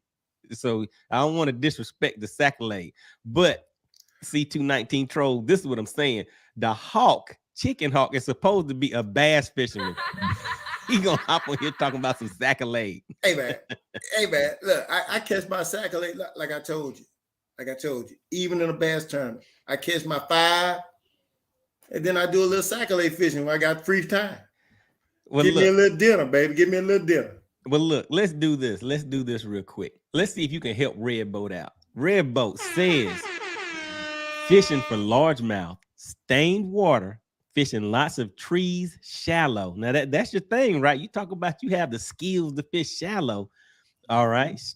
Fishing a lot of trees shallow and underwater stumps in about 8 to 10 feet of water. Looking at my dirty jig and braided line. The dirty jigs. Okay. That's right. That's all right. So what you got? So that's the setup right there. He's fishing for largemouth. He's going to be in stained water, fishing lots of trees. Now it sounds like that lake is going to have some big fish in there when he starts talking about that stained water and trees and stumps and stuff like that. That's right. Yeah, they have some good habitat. 8 to 10 reminds me of the bayou. Yeah, I'll go with a Texas rig. Either way, baby, throw it in there, let them bite it. You bring them out. Okay, so you saying what Red Boat need to be looking at is a Texas rig. So what? Yeah, I'll probably try the Texas rig so it won't. So I won't get hooked up. I mean, obviously, if you put a I'm a swim jig. You know, that I get jiggy with it with my swim jig. But, Hold you know, on. I can't. You know, what I do, I get jiggy with it. You caught one fish with a swim jig. What? Man, let me tell you something, man. If I look, I catch a lot of fish on a swim jig. And I like, look, my PBJs, every time, every lake, it don't matter. Okay. It worked like clockwork. All right. So there we go. So for red boat, you're saying for him to go ahead and get the what are you saying, a Texas rig or a swim jig? I'm for the saying conditions that he just said. I would probably go with a swim jig, but if I start getting hung up or it gets tough, then I throw a Texas rig so I can get in and out. All right, so Texas rig. What size line would you be throwing that on, or would you throw it on straight braid? I would throw it on braid. Okay, so you would not be catching fish, sir. I would catch fish. I've done it. Okay, I'm just messing with you. So yeah, he did say stained water, so he probably can get away with braid. Me, I would still, I don't know. If I normally would throw if it's grass or something like that, I'll throw braid. But I guess it does depend on how stained that water is. But I mean generally on my Texas rig, I'm gonna go with 20-pound fluorocarbon. That's what I would go with. Yeah, but you're not used to catching big fish, so you wouldn't understand. You wouldn't understand what it takes to catch big fish. So okay, so now we have what size braid are you saying? What size braid? You know what? For something like, I mean, you know, it depends. I'd actually throw, now you're not gonna believe this, but like 15 pounds. I mean, I hear a lot of things you say that I don't believe, but I would believe that. All right. So 15-pound braided line. But I mean, if you're throwing braid, why 15 as opposed to 50? I mean, it's the diameter is not that big of a difference. Uh-oh, guys. Look at Chicken Hawk. Chicken Hawk freezing up. I knew he was scared. I knew that was gonna be he's back. He's back, guys. He woke up from his coma. All right, so Texas rig, you said 15-pound braid. Yes. Why would you use 15 as opposed to 50 or 60? I mean, because the diameter is not that, it's braid, so it's not like it's gonna be, you know what I mean? Hey man, I you know, look, I like, because 15 pound, I can throw it a little bit further. Mm-hmm. You see what I'm saying? And so when you get that 15-pound braid wrapped around one of those trees, what you gonna do? It don't get wrapped around. Look, let me tell you something. I told you before, you got to learn how to finesse, man. It's very clear that you've never done this, but you got to finesse a fish, okay? Mm-hmm. That's what you got to do. So you just got to learn how to work it. Okay, so you're going to finesse the largemouth around these trees. Yeah. Oh, you've never done it? I finesse. I'm just giving clarification. I mean, we're gonna hear Red Boat success story on Tuesday coming up. So I mean, you giving him the ticket to success right here. So we got to make sure we're ready. Got to make sure we're ready. Right. Well, right, that's the way you got to handle that, man. That's the way you got to handle it. Let's run through some of these comments real quick, because man, these guys are getting very active in these comments. Let me just see what else we have in here real quick. All right, so we have C219 Troll checking in. Says, what's up, money? So, yeah, he's been out there. I think he was on Lake Jordan out there doing his thing. He said things didn't go too well. But, I mean, C219 Troll has been out there, you know, cashing checks and taking a lot of people's money. So I'm pretty sure that didn't even put a dent in his pockets. All right, so we have James checking back in. Now, check this out. James is a new member of the money team. And actually, let me give a shout out to some of the new guys that are members of the money team. So we have Jason, we have James DeBroil, that is a new member. We have Joseph Barchlot, Mark Scott, and Paul Gavinsky. So those are some new members of the money team. And what I was telling them, we're going to have somebody coming here next week talking about some jigs for the money team members. I mean, you know, we do a little something, you know, might do something a little special for them. If anybody is interested in becoming a member of the money team, if you look right below the live stream window, you will see the join button. Just click on that. It'll give you a little bit of information about it, tell you the perks that come along with it. And as you see right next to their name, there is a badge, and that's how you differentiate the guys that are members of the money team from everybody else in the stream. All right, so just wanted to put that in there for you real quick. But James says, you know what they say, the tug is the drug. That is right. So that is what got me hooked. Then we have Vernon Neal says, at Michael, Lake X sounds like somewhere in California. That's right. It sure does. But Michael is not gonna let that slide. He's not gonna tell us what this lake is. Hey, but maybe it's some look. We might have to do some investigation to find out where there's a 14.5-pound what is Lake Record at? Look, he says sorry, Lake X. Oh, he put Lakeside X. Okay. All right, then Michael says Lake X is in North Carolina. I'm in the mountains. I'm fishing a private lake. Oh, there he goes. So, man, we're not going to be able to get to it. What's up with that? All right, you then don't, we have you don't want it anyway. Man, I get out there, empty that lake out, man. You don't get, you can't near. Every fish in there would have every fish in there would have at least one little jig mark on his mouth, man. All right, then we have Jason. All right, Jason is also a member of the Money Team. He says, hey, Money, have to cut this one short. Life of a truck driver. Merry Christmas, Happy New Year, and God bless everyone. All right, really, really appreciate you stepping in. And also want to give a shout out to the truck drivers, because out there on the road, whenever we do these live streams, a lot of times I run for about 2 hours. And I know you guys, you have a lot of time on your hands, so you can just let the live streams ride out, just listen in, and just have a good time, just listen to what we're talking about when it comes to fishing.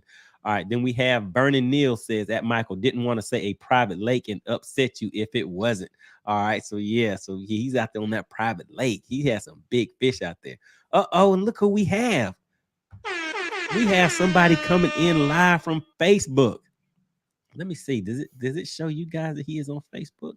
But yeah, so we have Jeffrey Wright. Yeah, there it goes, Jeffrey Wright. Now check it out, guys. Now this is somebody that might know a little bit about me growing up down there in the country. Somebody from back in the day that knew I was out there running around on beat. Did you pay him, or is he going to true? All right. So look, let's tell the truth. What is going on, Jeff? Glad you stepped into the live stream. So Jeff says, come on, man. How much was the check? He wants to know about that MegaBass check. Man, do you know how much that check was, Chicken Hawk? What, about a couple thousand, 3,000? Nope, a little more than that, partner. 4,000. A little more than that, partner. Oh yeah. Your partner MoneyBass, right? Your partner MoneyBass is walking away with about $5,000. Oh yeah. Oh yeah, man. It put me on the map. Yeah, so yeah, man, there you go. So $5,000 off of one fish. That's the way you do it. So yeah, it was a good time. Definitely a good time. All right, now look at you haven't caught oh yeah, that guy right there said, what is he saying? Oh, so like I said, you haven't caught big fish since I've been in the club, have you? I should have several times. How about that? I've won the MegaBass probably 2 times since yeah, I've won it twice since you've been in the club. How about that? Because I've won it 3 times. No, you can't. There's no way. There's no way. Lake Gunnersville, Lake Eufaula. Hold on, let me remember the other one. Lake Gunnersville, Lake Eufaula. Goodness, I can't remember the third one. Was it Chickamauga? Or maybe it was just 2. I'm pretty sure it was 3. But anyway, it's more than 1. How about that? But yeah, always a good time out there, man. We got DP. Let's see what DP says. I taught you how to skip jigs, but I have an open mind. I have a lot of tricks that I didn't even teach you. And actually, I learned them from Randy Blockett. Yes, sir. DP. So yeah, DP had me out there skipping jigs. I think that was Lake Sinclair where he showed me how to skip jigs back in the day. So yeah, good technique. Then Vernon Neal says, so you're good at skipping jigs, but not catching fish. Hey man, I catch a fish or 2. Not hold on. Let me see something real quick. We got a special guest stepping in. Look who we have, guys. We have Square Biz. Now you want to talk about the money person. Now she is the money person right here. Let me hit the dollar signs. you guys got to make sure you check out her channel. Let's see what she has to say. So she says, "Hey, MoneyBass, $5,000 for one fish. Let me go wade in the waters a little bit." All right.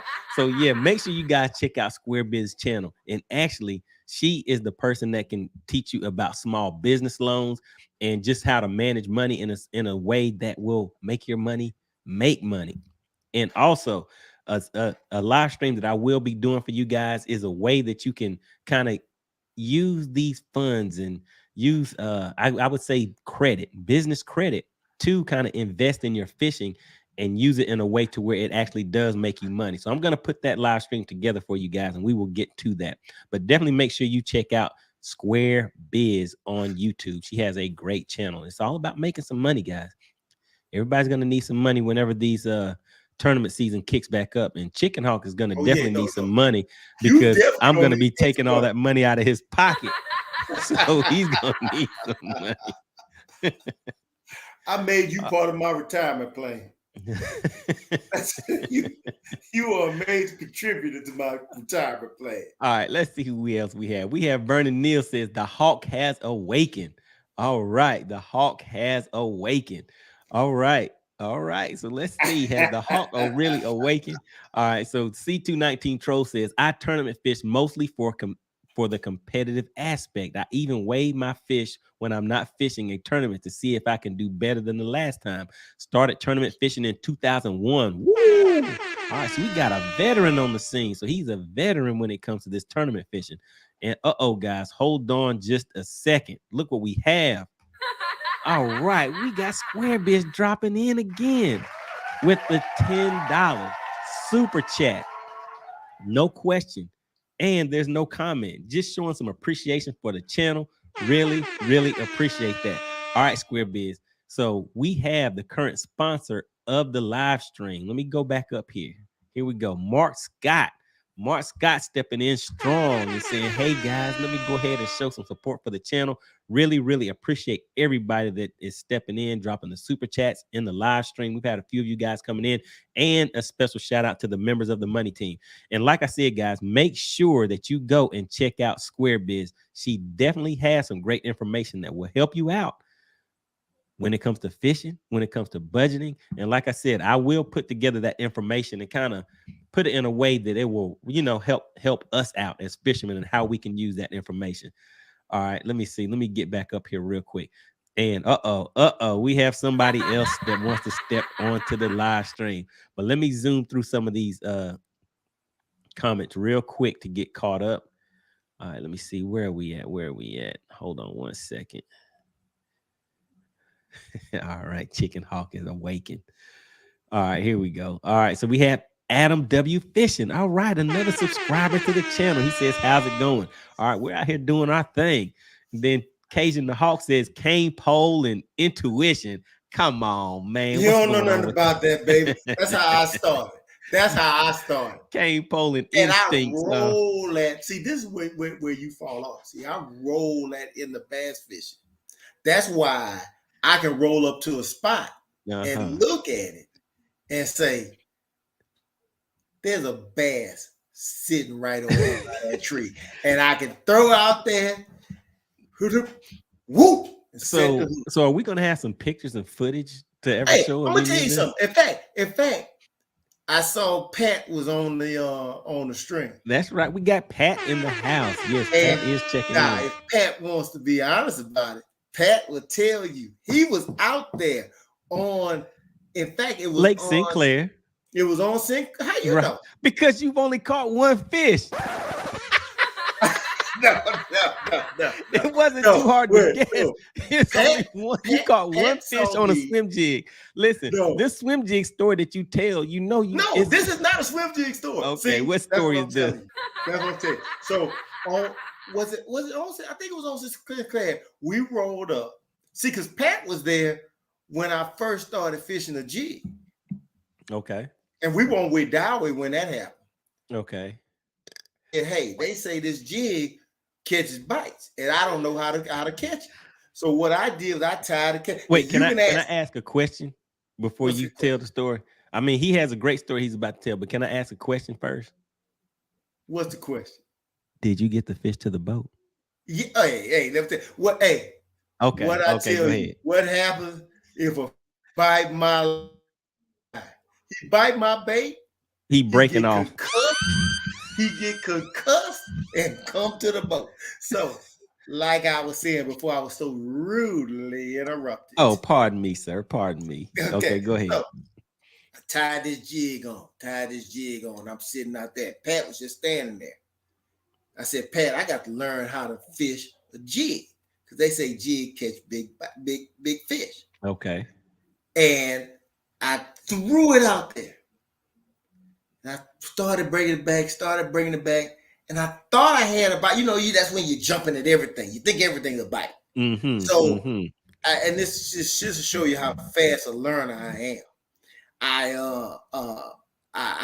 actually started catching and then caught one. And I said, oh, that's what it feels like. So then we roll on. We roll to another spot. Roll up on the spot. You'll be happy to know this. I rolled over it and looked at I had my little down imaging on. And I rolled over this spot. I said, there's a lot of fish right over there. I took my jig, I threw it out there, bounced it a little bit, bounce it. Come on, man. Don't start saying the bounce it, shake it, bounce it, bounce it. Hey, people trying to learn, man. People got to learn. Okay, I'm sorry. I bounced it, swam it a little bit, bounce it, drug it, stop for a second. On that third tip. Oh, it's a brim. That's a brim. No, that wasn't no brim, baby. Come on, man. That's a brim. Hey, if a brim this big, then yeah, it's a brim. Hold on, square biz. You know about catch those brim, right? That's how them brims tap. I know square biz caught a few. Now, that was on without. So that's what I became, that dude that get jiggy with. And so then I took it to Logan Martin. And I perfected it at Logan Martin. See, but wait a minute. That's when I started going off that wall, baby, and just bouncing for a little bit. Then I swim it back. I even catch them on the bounce, on the swim, or the drag. It don't make a difference. You said you perfected it at Logan Martin, but the bag you had at Logan Martin was like 6.5 pounds. Oh, you not understand what I'm trying to explain to you. Well, again, as I've always told you, I am what they call +1. People say that when you're taking somebody out, who coming? Well, me +1. Now, I'm +1 when it comes to tournament fishing. Whatever you got, +1. Okay? That's all I need. I don't need no gigantic thing. I just need +1. Remember that. Right. So anytime you come up to me at the scale and say what you got to say, you know what I'm going to say? What's that? I got +1. Okay. All right. Now listen, this is the thing you're gonna have to remember. As we continue with these live streams, you're gonna have to come back and report what actually happened. I mean, we see these predictions. You think I'm scared? You think I have fear in my heart? All right, look, let's zoom through the rest of these comments real quick, and then let me pull up somebody that might have a thing or two to say. All right, so Red Boat says, "Thanks a lot, guys. We'll set up some rods and some of the baits. Fishing with the Rants, don't have HDS live target yet, but I know the lake pretty good. What the hawk is alive." So y'all talked him up. Y'all Red Boat, you gonna be good. You gonna be good. You don't need all that other stuff. Let's go out there and handle this. All right, then we have Darren Pearson says, "Texas rig Cinco, a D-bomb in a wacky rig Cinco." All right. Then we have Red Boat says 20-pound fluorocarbon and 50-pound braid. All right. Now we got Darren Pearson coming back and saying, also Red Bull, don't forget them trees. Let me see, a Cinco Texas rig. No way he will help you out. Let me see. So I guess you're gonna need some Red Bull, get you some extra strength. All right, then we already shouted out Square Biz in the chat. And then let's see, Michael says Texas rig, brass sinker, and glass bead. See, that's what I was waiting to see what you was gonna say about that. You didn't say nothing about the glass bead.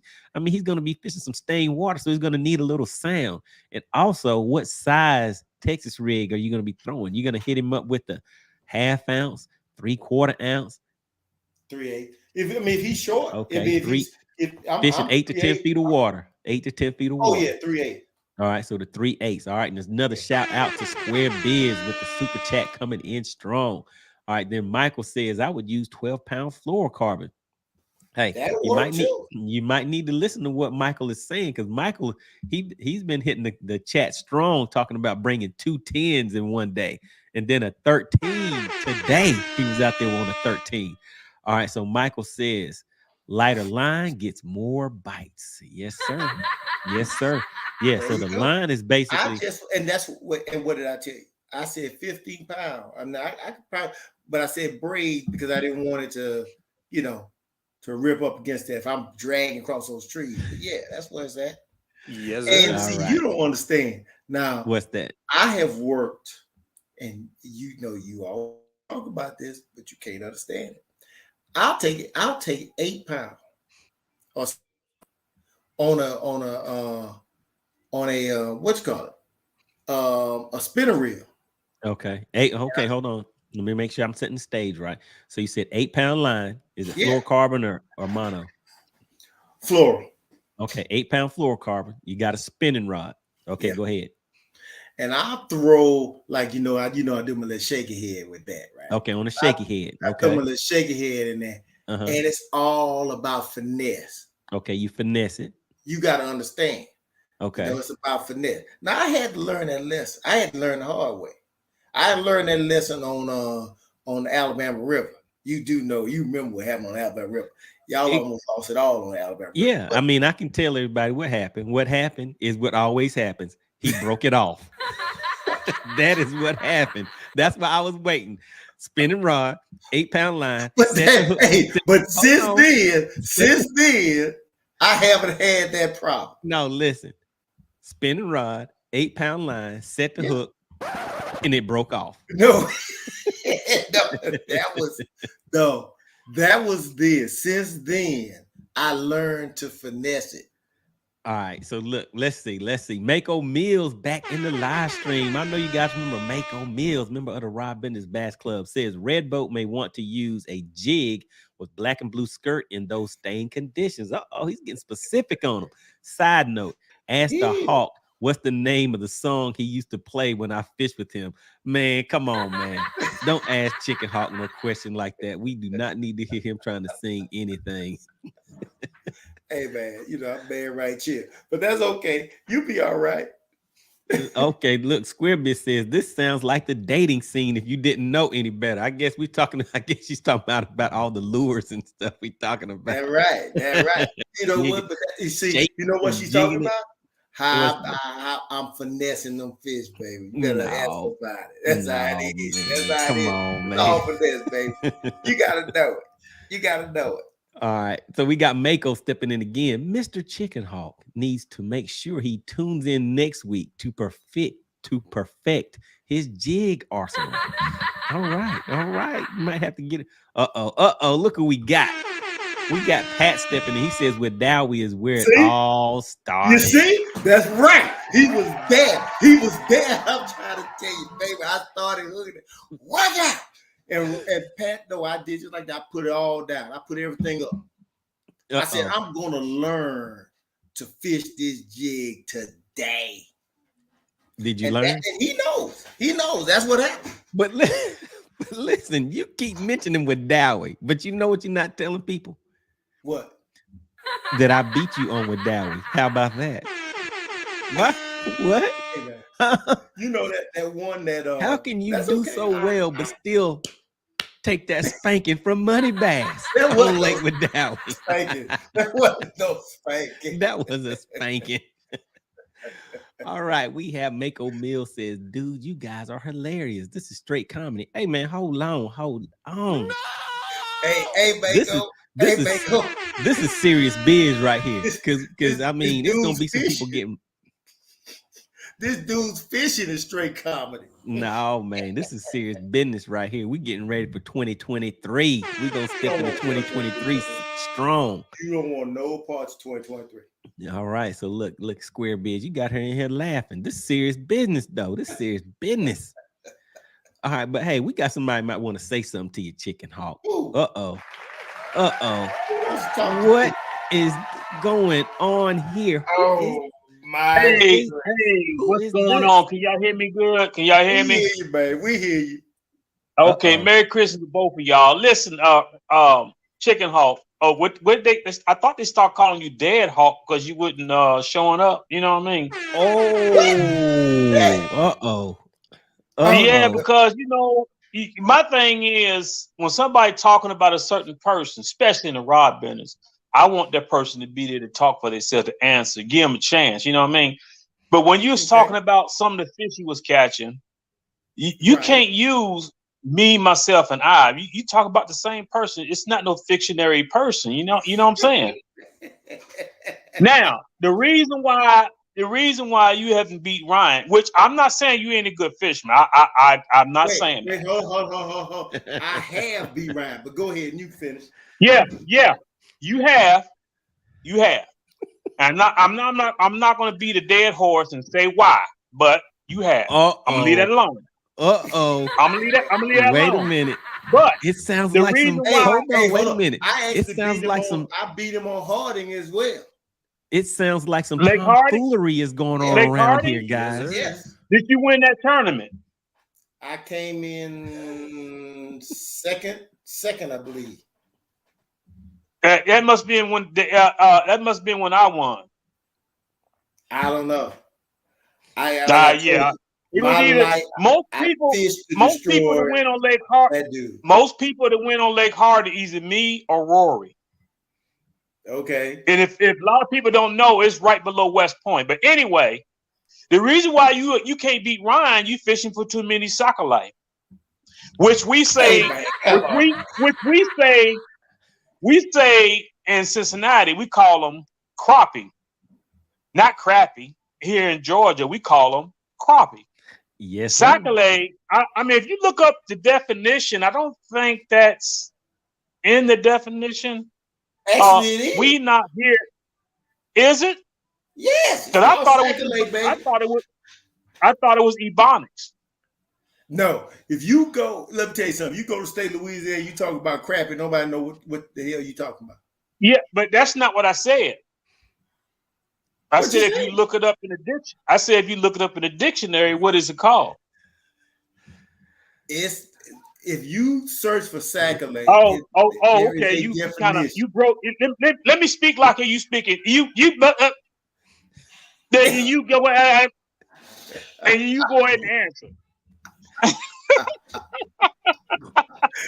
Hey, you need hold on a second. You need to read that Mr. MoneyBass. Go ahead and read that. Go ahead and read your comment down there. Bounce, smack. Hawks a pimp. That's right, baby. That's how you got to handle them fish out there. Hey, you got a pimp. You got a pimp. Hey, that's what it's all about.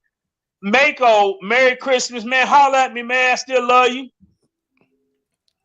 Anyway, I really got on here to be a referee because you get on here and you always say you beat Ryan, but you only got one lake.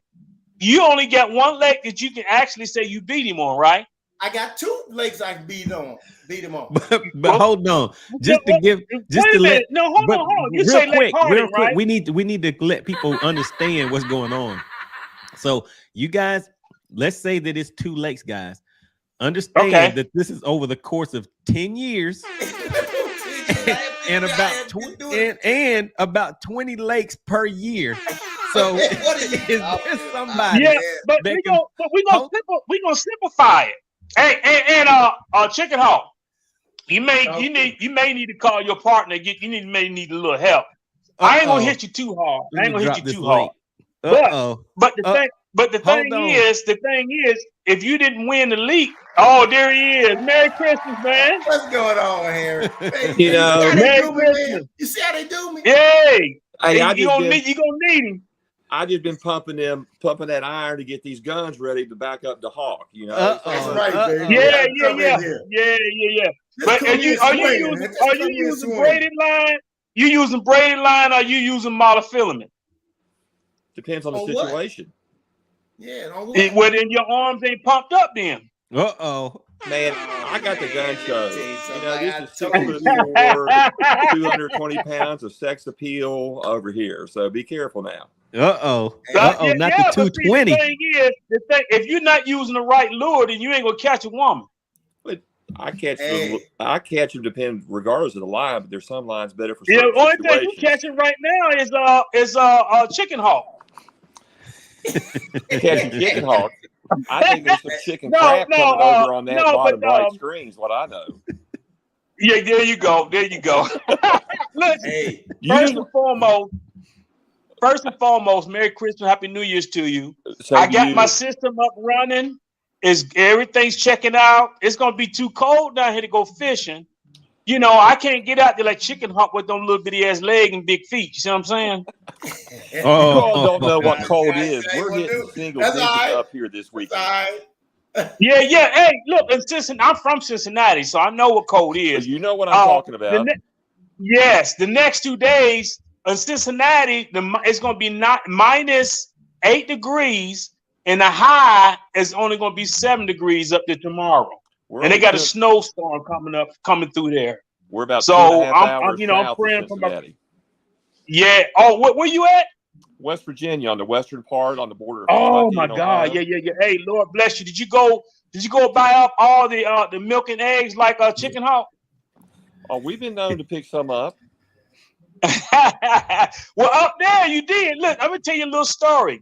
Yes, sir. When it get cold like that up there, what we used to do, we had one neighbor that had a ski, not a one of them not a ski, but one of them not a jet ski, but one of them skis that you can ride on snow, right?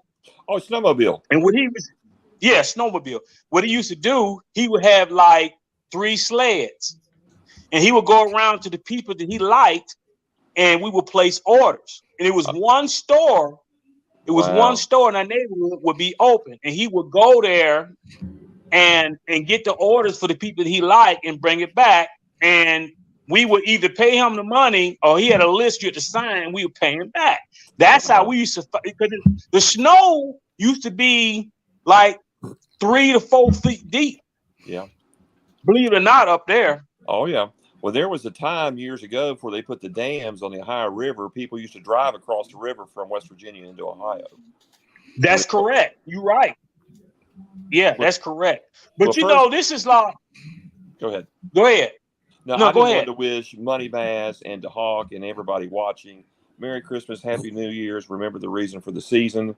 You know, we like to have fun and cut up, and it's about Christ. So I appreciate you all. And now I'll turn it back over to you, DP. Yeah, but but the thing is, everybody a lot of people may think that I hate Chicken Hawk, but I don't. I love him. I love him, man. We kid around. Hey, there's I love love him, man. around, I respect or we wouldn't be on here. Yeah, I respect him. If y'all haven't noticed, he respect me too. That's the reason why he don't really talk about me. He don't really get on me. He don't really get on me. I take shots at him, but he don't take no shots at me, because I'm one of the senior members of the Rod Benders. That's right. Yeah.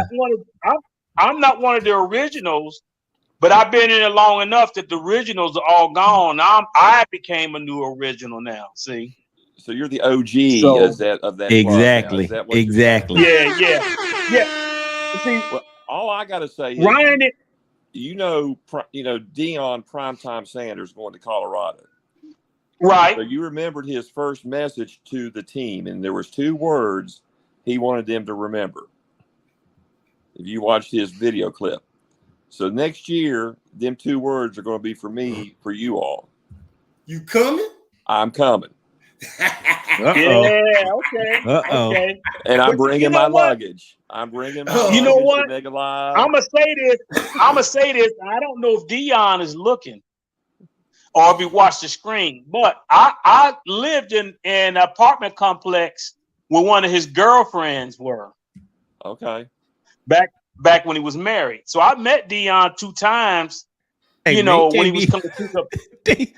When he was picking up his girlfriend, so DP, wait a minute. How you just gonna get on here and commit a violation? I'm just saying, but that's way back. That's way back when. That's been like 20 years. He been through like maybe three wives. No, what they call it? There's no, is it statutory limit?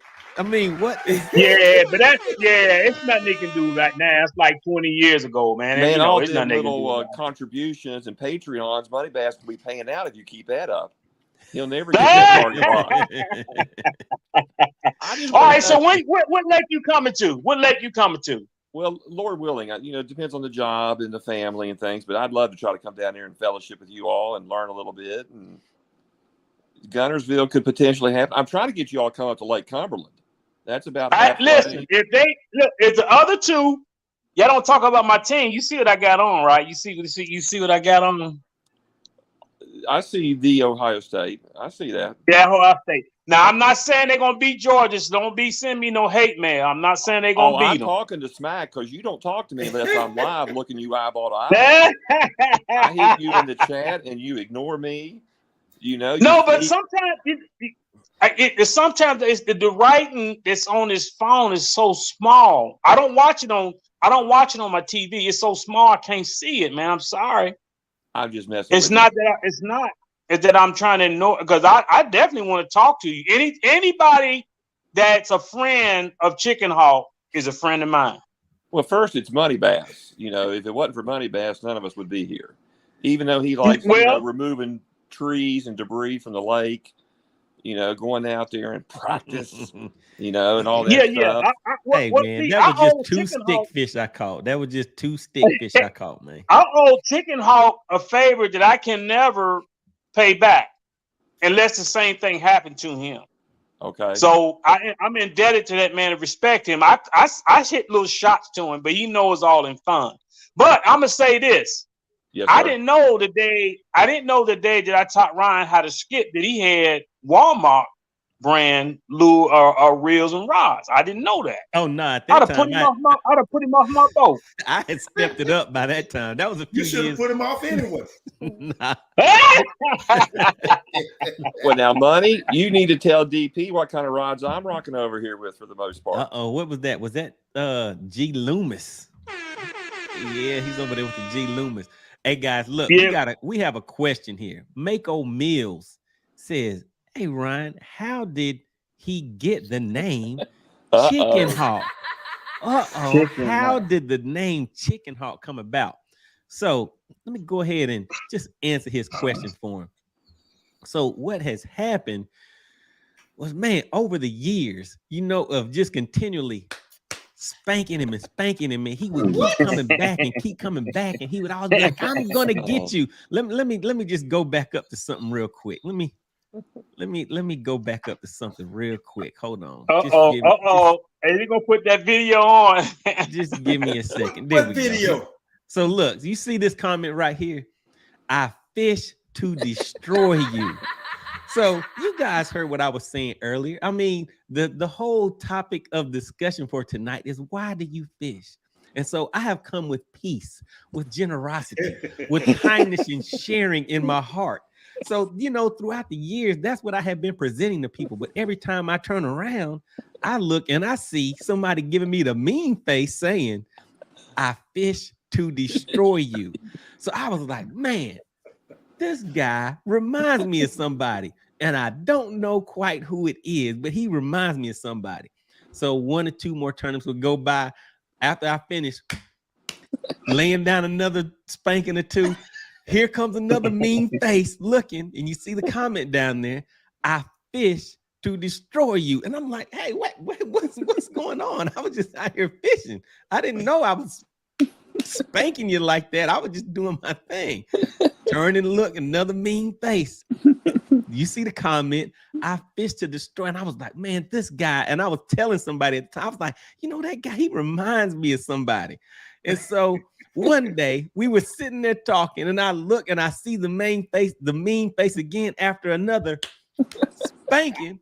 And I'm like, I know who it is. I know who he reminds me of. Yeah. I knew you were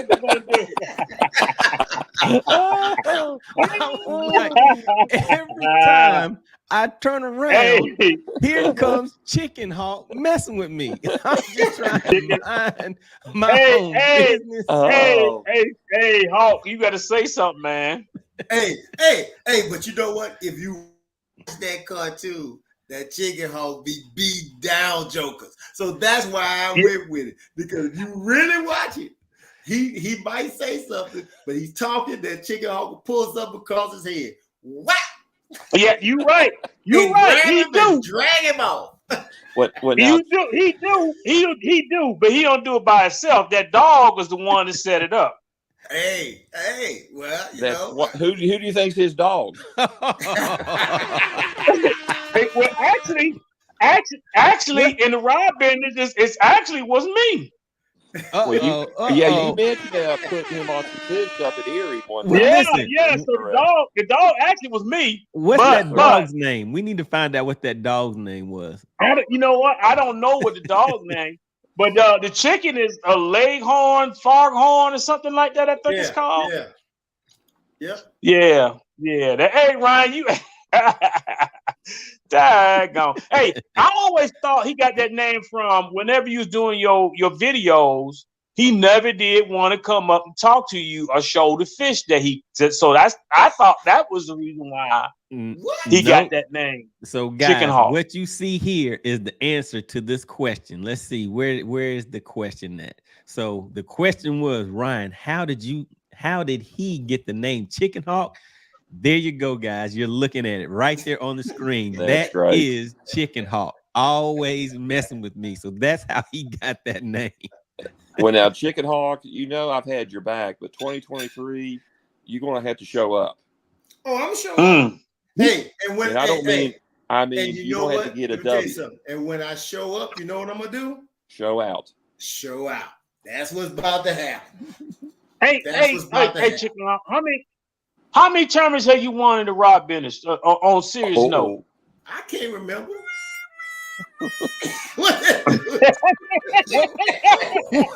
What just happened?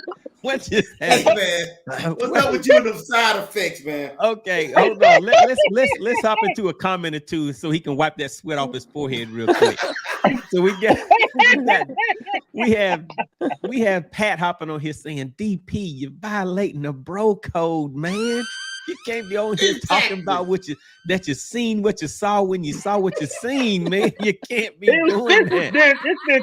This been 25 years ago, though, man. It's been 20. Most of y'all were kids. I'll be 61 next year. I'll be 61. There may be a problem at the house. It don't matter. Listen, hey, I may have a back problem, but for you, look, I may have a back problem, but ain't nothing wrong with my you know what? I ain't gonna say that because I don't know who's listening, but I wanted to say something. Statute of limitations on violating the bro code, man. You can't do that. Well, what happens in tournaments? Go ahead. Look, hey guys, go ahead. Hold on real quick. Look who we have stepping into the live stream. Do you guys know who this is? Has anybody heard of that name before? James Harmon. Yes, sir. That James Hardaway? No, James Harmon. LJ. Look, there you go, LJ. That's right, guys. Yeah. We have LJ stepping into the live stream. He's over in the comments. So this is the Lake Lanier Jedi. That is basically what we call him, the drop shot Jedi. He can go out there offshore just about any time of the year and do his thing. Really, really appreciate you tuning into the live stream. What is going on, LJ? Yeah, so I got to get out there on the water, man. I heard it's been kind of tough out there. Let's see what else LJ had to say. Let's see. He says, all right, so he's over there laughing. The drop shot Jedi. There you go. That is right. The drop shot Jedi. Yes. So, I mean, DP, you know who LJ is, right? Yeah, I do. Right. Yeah. Okay. Yeah. So he's come to a few of our meetings and done some presentations. Yeah, he's a man to be respected. When he get to talk about drop shotting on Lanier, he's like E.F. Hutton. Everybody get quiet and listen. That's right. There you go.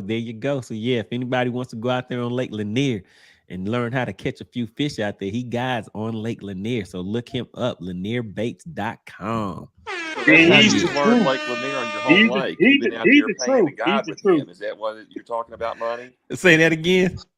So you've paid him some money since that's your home lake to learn a little bit of this deep water stuff. Is that what I hear? Actually, LJ needs to hit me up. We need to go out and hit the lake sometime. I've never fished with him before. I've actually seen him on the lake before. You know, actually, Ryan only lived maybe 2 minutes. It only take him 2 minutes to get to the ramp of Lanier, so he don't need no help. All he got to do is go. Like, he can go 2-3 times a day. See, DP just he only like 2 minutes.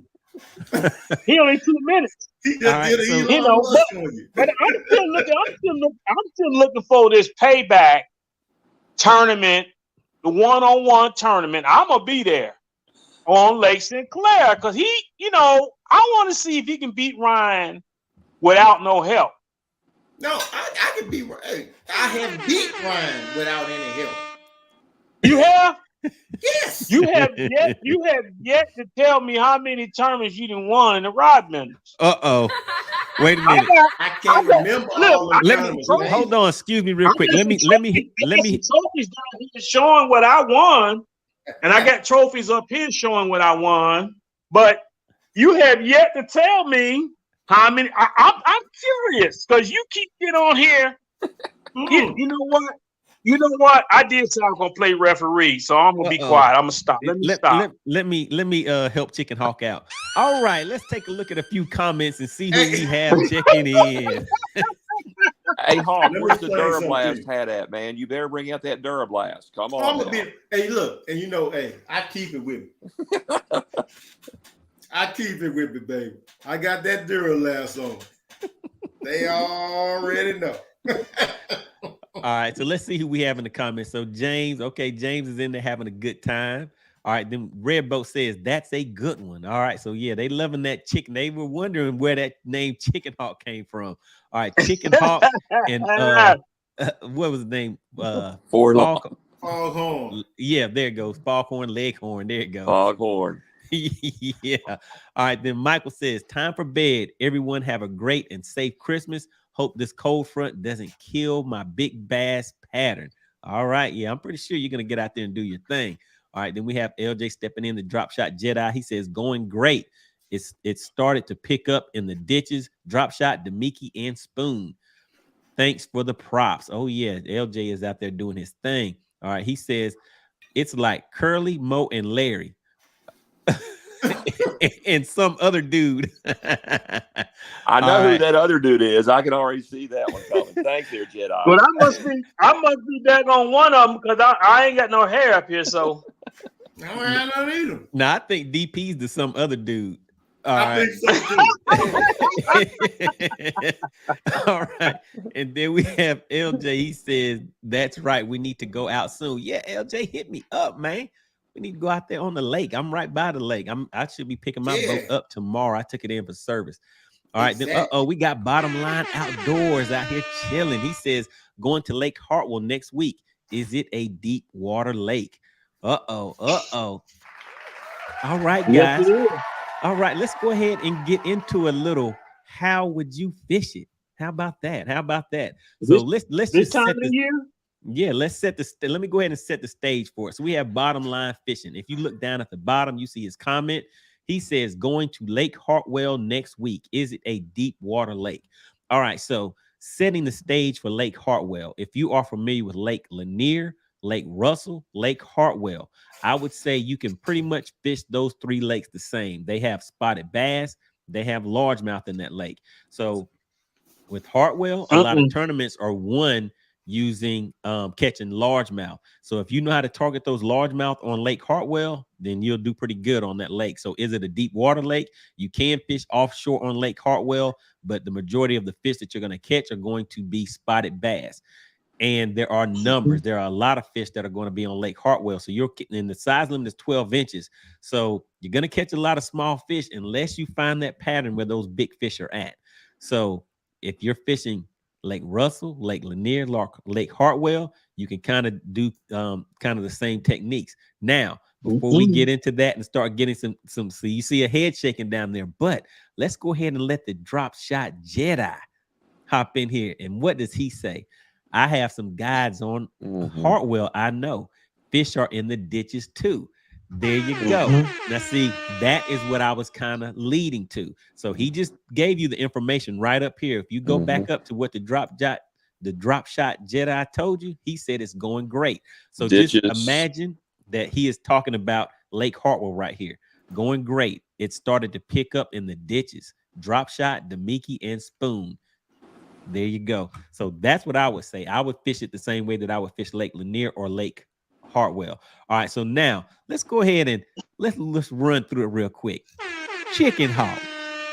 What? I've never fished that lake. I've never been on that lake in my life. Really, this is the thing, though. It really doesn't matter because the results are pretty much the same. So you can still speak on it. Come on, Hawk, man. Come on, man. I mean, don't make it so easy for him. But have you fished? You fished Lanier and you fished Russell. But the thing about Lanier, I've never fished Russell. But the thing, okay. So let me just so bottom line outdoors. Okay, so this is the thing. So he's never fished Hartwell. He hasn't caught fish on Russell or Lanier either. So no, I have caught fish on Lanier. So it's not a lot of fish on Lanier. Well, now time out. You all was talking about how Russell do you dirty when you was on Chicken Hawk's spot in a few videos ago. Listen, and we were talking about 12-pound test, and then the Hawk was talking about 8-pound test, and you finally fessed up that you will fish 8-pound test. That's because I won Russell. That's why. That's also they're bowing to the OG there. I got it. That's right. So, but what place did I come in? Second. That's right. So what's on second Russell, place? First loser. Yeah. But hey, oh my God, I didn't say that. I didn't say that. But see, that's you were thinking it though. This is my point. On Russell, I'm either first or second. You can go back and check the stats going back for what? How many years? 4, 5, 6 years. If we're at Russell, I mean, well, I think I got a third. Yeah, I did get a third on, but I mean, I'm always in there. Your partner is always in there. Like with your little drop shot. And me too.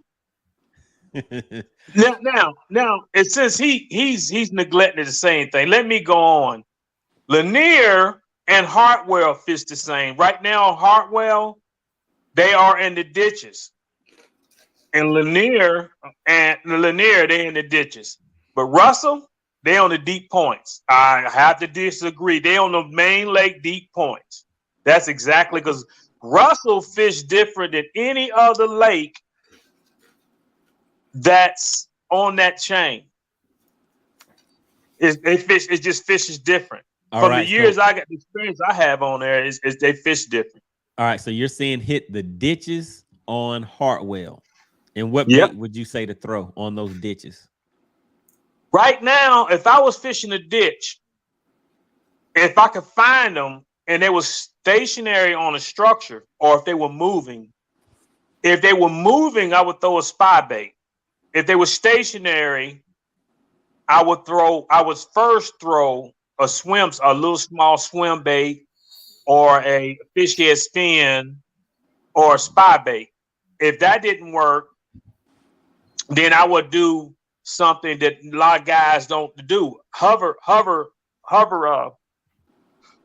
scrolling, which is a hook that's got a 90-degree angle on it, and you throw it out and you wake the front of it, and what it does, it drops down real slow, and you can get it, and you can just take it and kind of shake it through. It still sinks, but it sinks real slow. And you pull it, and you just pull it, and you pull it, and pull it, and shake it, and pull it, and reel it, but you reel real slow. And it's a new technique that came out of Japan. A lot of guys don't know about, but I've been practicing for over a year and a half now. And it's hard to find the hooks, though. Mm-hmm. It's hard to find the hook for it. And if that didn't work, then I would get over and drop shot it. That's what I would do. And then if they're active, I would throw a spoon. All right, so there we go. So we got DP. Now what you got on it, Harry? Well, I like the spoon suggestion, but there's a bait kind of called it's like a blade bait, a silver buddy. Give them a little different profile, a little weight. All right. And a lot of times, I'm going old school. Used to be a lure out there. They're kind of discontinued. It's called a Bayou Boogie. Heard of that too. And with a little red on the front, and you kind of troll them ditches, make sure it's clear, not a lot of brush, and looks like a little bait coming right by their mouth. They can't stand that. But is that the one that got the little reel? Is that the one that got the blade in the back of it? No, that's Little George. It's two versions of it though. Right. There's two versions. Something along them lines. One's called Little George. I didn't know what the other one was called. I thought it was called Little Buddy. The Silver Buddy looks like it's a.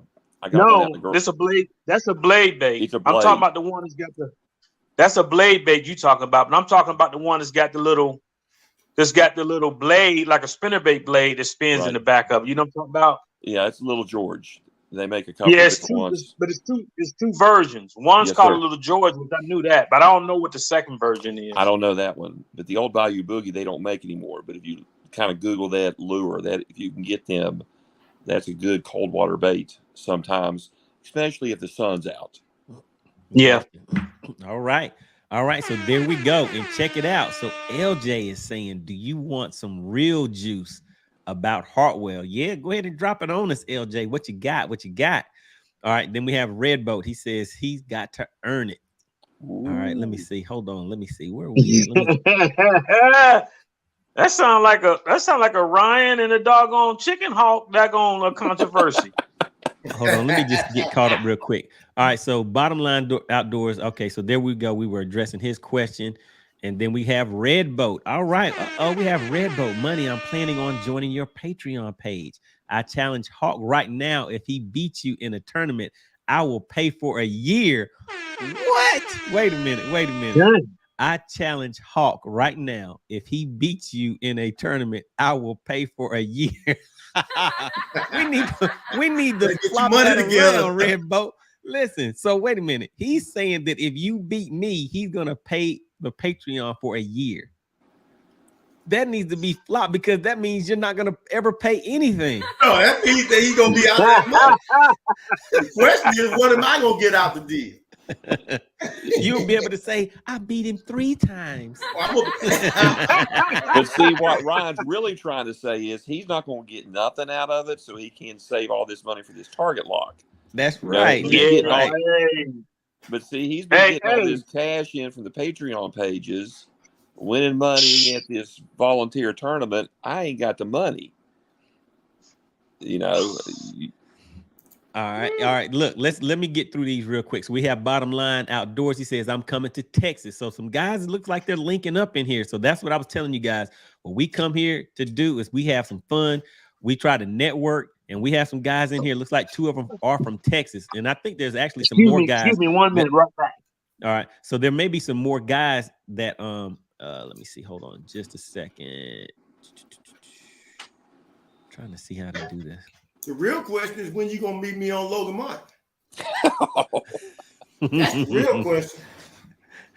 Man, I don't even know what's going on with that one. All right, then we have Red Boat. Red Boat says, now money, don't let him win on purpose. I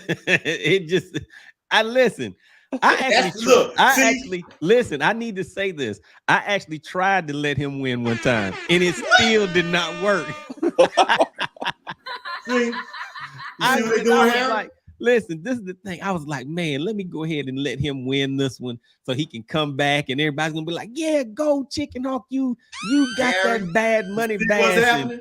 You see what's happening? I see. He's setting it up. He's setting up his He's already making an excuse. I got but listen, I can tell you right now, it's just not gonna happen. That's why Red Boat, you're just never gonna be in the Patreon.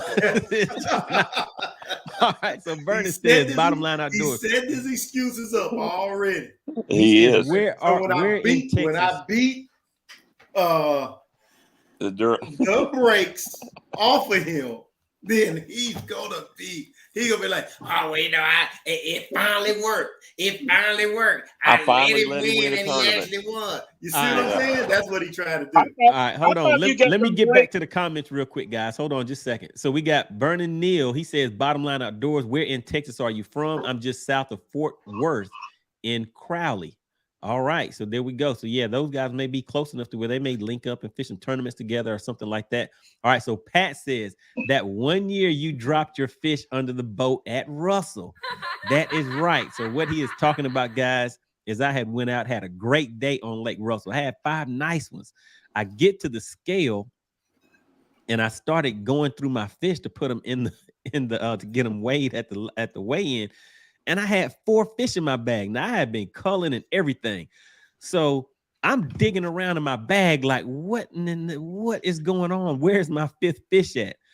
So at that point, somebody started laughing and said, there's probably a hole in your bag. So I'm looking at my bag for real because I'm like, I know I have 5 fish. They're laughing, thinking that I only have 4 and that I'm joking.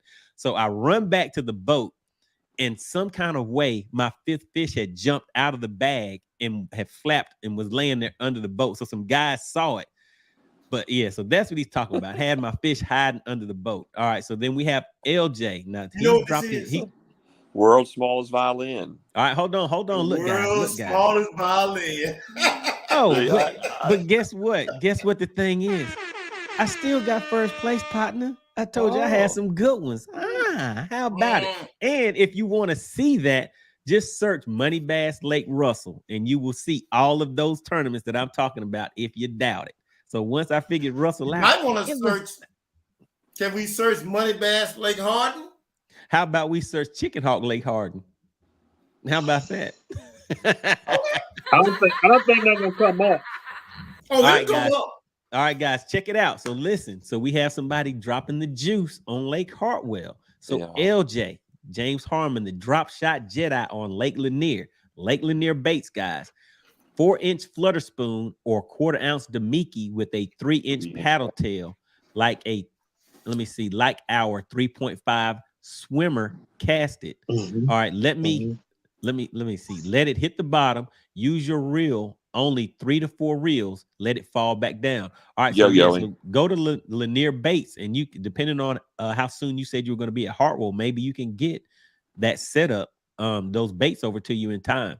Because like I said, I would, and he's a guide.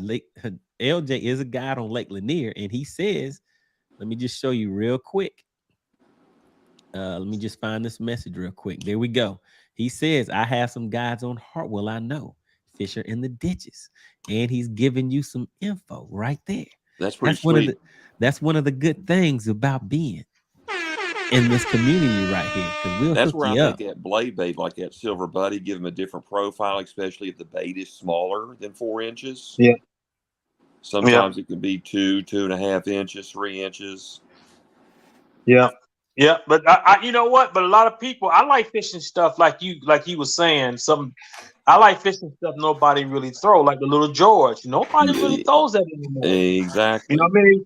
You got to give them something different. Give them something different. All right, let me read this second part real quick.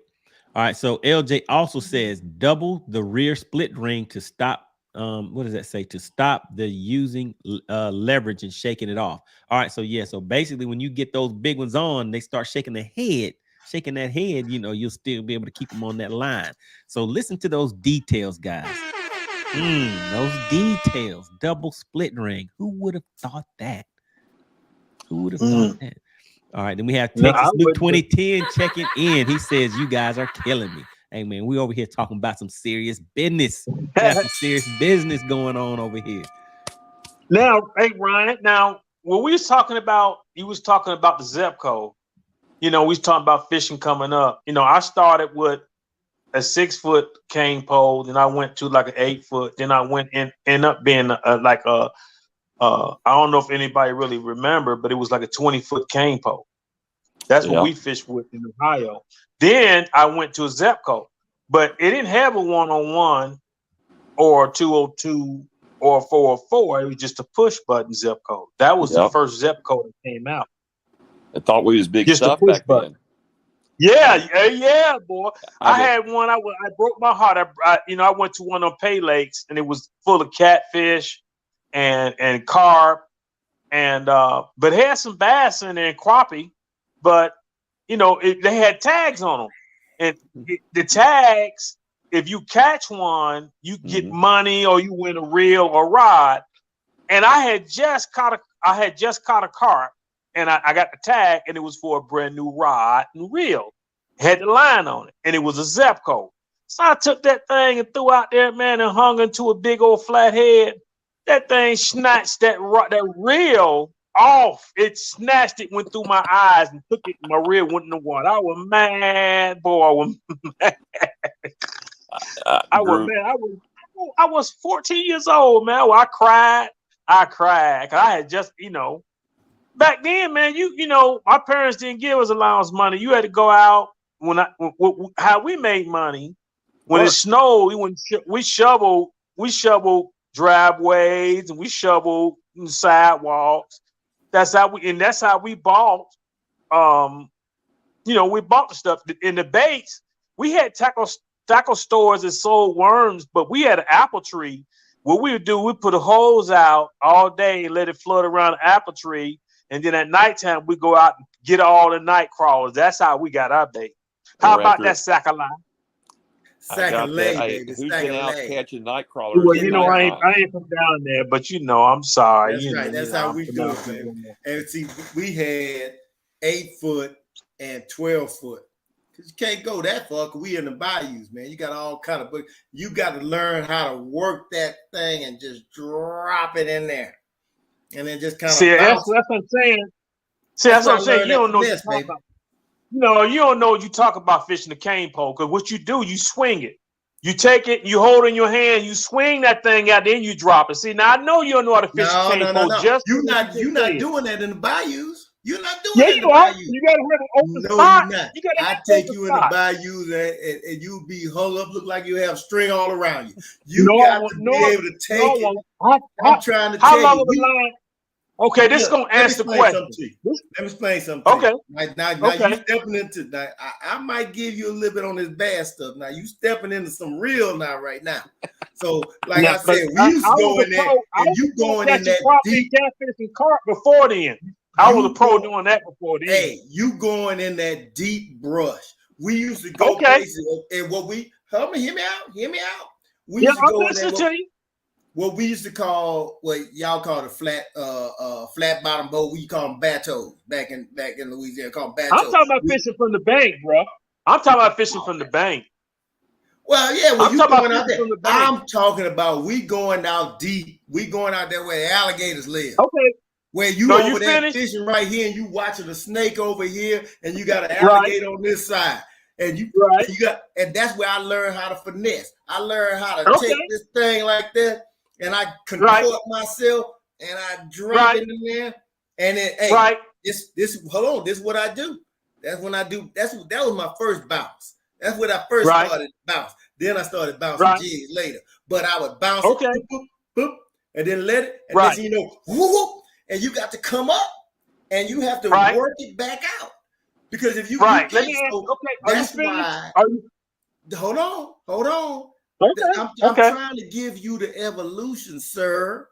So that's where you get in, and when you learn those type of finesse, that's why nowadays I don't need all this extra stuff. Like if I'm throwing in the brush, I know how to work things out because I've been working it out from a cane pole. You understand? Okay. And that's how when I pull up on the spot, I can look at a spot and I can tell you there's a bass over there. I can tell you whatever I'm looking for. I turn that little radar on, baby, that instinct, and I can look and I say, oh yeah, there it is right there. There he is right over there. And I throw over there. 9 times out of 10, I come out of there with something. You best believe that. Not a stick like Mr. MoneyBass, but a fish, a real fish, one that moves and come on back out. Now, you finished? Are you finished? I'm done. Okay. I want to ask you this one question. How long was the line on your cane pole? About the line on my cane pole about if I had the 12-foot one on there, I probably was about 15 feet. Now, see, I know you don't know nothing about cane pole fishing. You can't have a 12-foot pole and have 15 feet on a cane pole and think you're going to throw it out there. It's not going to. And you can't drop. Hold on. I'll let you talk. Let me finish. You talk about the evolution. You can't take a 12-foot pole and drop it in with 15 feet. You can't do it. You're going to get hung up, bro. Not if you know. Possible. Not if you know how to do it. Only how you can do that is casting. And according to you, you got snakes, you got alligators. You got to cast it over your head, and you're gonna hit trees. No, you can't. I was fine. You just find yourself. You got to learn how to. Hold on, chicken hole. Don't do it. Don't do it. I let you talk. Let me finish. There's no way possible that you could take a 12-foot pole with 15-foot line and dip it and set it over there and drop it in. You can't do it. Not down there where you at. There's no way. So, all right, guys, hold on. Let me go ahead and get back to the comments real quick. All right, so we got bottom line. We got bottom line fishing. He says he just bought a Falcon F205. All right, so you getting ready to roll. Nice. All right, that's nice. LJ says, dude, are you laying down? DP, you laying down on camera? I'm leaning back. I'm actually leaning back. See, I'm in a lazy boy. I'm in a lazy boy. You can't be lazy on camera. They're gonna be like, hey, who's that dude laying down on camera? No wonder you got back problems. You need to go to the gym so you can get ready. Come on, hold on, guys. Let me finish reading the comments. All right, help, man. What Red Boat? So we got Red Boat. He said, okay, Money, I will not depend on the Hawk to beat you. I will join anyway. Seems like Hawk might be in trouble for a long time. Oh man. He's talking about that cane pole. Just like Ice Cube said on No Vaseline. All right. Okay. All right. Then we got LJ says, let me guess. All right. So DP, he's talking to you. He said he was asking, are you laying down? Then he said, let me see. He said, let me guess. You walked 4 miles in the snow to get to school too. And then, I did. Hold on. Now, then he says, my wife is from Baton Rouge. Folks down there ain't level. Oh, he said they ain't level. They kind of crooked. They kind of they swaying in the wind. They're not level. That big ragged and red stick. We always running things. All right, then Vernon Neal says that James Harmon uphill both ways. Oh no, not uphill both ways. Walking in the snow. All right, then I think I hopped in the comments too. Look what I had to say. My wife, by the way. All right, then we have James. All right, so James, all right, man, really appreciate you checking in. He's saying Merry Christmas to everybody. Vernon Neal says DP from Cincinnati. Is there fish in there? Oh yeah, the High River is good fishing. Right now the lakes are froze, but there's fish up there. All right, let me keep rolling. Mako Mill says DP sounds like you guys need to battle this out on the water. Game time. All right, then James Harmon, LJ is stepping back in. MoneyBass. Then you know how those folks ain't level. Oh yeah, he said they ain't level. Be careful. You're talking about your bride now. You may be in the doghouse. You see, I'm kind of quiet on that one. You better. All right, so let me see. He says, let me guess. The Hawks used to ride alligators too. Oh, not riding the gators. Not the gators. All right. He says, how long did y'all go together before y'all got married? Oh Lord. LJ, you're killing me. So Mako, you know LJ. I think you went out on the water with LJ before. All right, so LJ says Mako. All right, so yeah, I think y'all know each other. All right, C219 Troll says, sounds like y'all need a crappie tournament. They don't want that. They don't want none of that. They don't want none of that. Not the crappy tournament. We got Randy Robertson checking in. He says, my daddy guided with a 20-foot cane pole and 20-foot copper wire with a 1-ounce sinker and a 12 night crawlers hooked once through the middle. He called it the Medusa technique and caught big fish on it. Oh, not the Medusa. But Medusa. But see, that's what I'm trying to say. If I got 12-foot pole, even a 12-foot pole, when I put my pole up, DP, how can I take the hook and hook it to the bottom of my pole if my line is not at least 12 feet? And I was catching fish. You have to learn how to work that thing in there. So even if you swinging it, you have to learn how to swing a line to go in and go around things and drop down to what you need. All right, I'm jumping in here. Most of the time, let Harry go ahead and hop in here. What you got, Harry? Two things. Number one, most of the time the line was the same length as the pole. However, to the Hawk's point, my dad engineered things to the cane pole to where you could have more than if you had a 12-foot pole, you could have 15 feet of line. So it would wrap around. But not that's true. But not when he's fishing. What you mean? You said you was taking it and dropping it in. You can't do that with a 15-foot line and a 12-foot pole. You can't do that. If you taking it and shaking and you setting it out and you dropping it in like you said, I'm only saying what you said. I'm just repeating what you said. You said you had 15-foot line with a 12-foot pole, and you said you was taking it and you setting it out there. It's impossible for you to do. Like my grandfather used to always say, I can show you better than I can show you better than I can tell you. Ryan, you wrong for that. All right, guys. So check it out. So this live stream was basically just to, get on here, have a little bit of fun like we've been doing. Just trying to get everybody acquainted and getting ready for the 2023 season. All right, so it looks like we have done that a little bit. So next week on Tuesday, 8 p.m., I'll have somebody on here. We're going to talk about some jigs. So you guys want to make sure that you tune in for that. All right, guys, we've been rolling for a little over 2 hours. So what we're going to do, we're just going to have to call this Trash Talk with Chicken Hawk. So we're going to have these little segments where you guys can come up.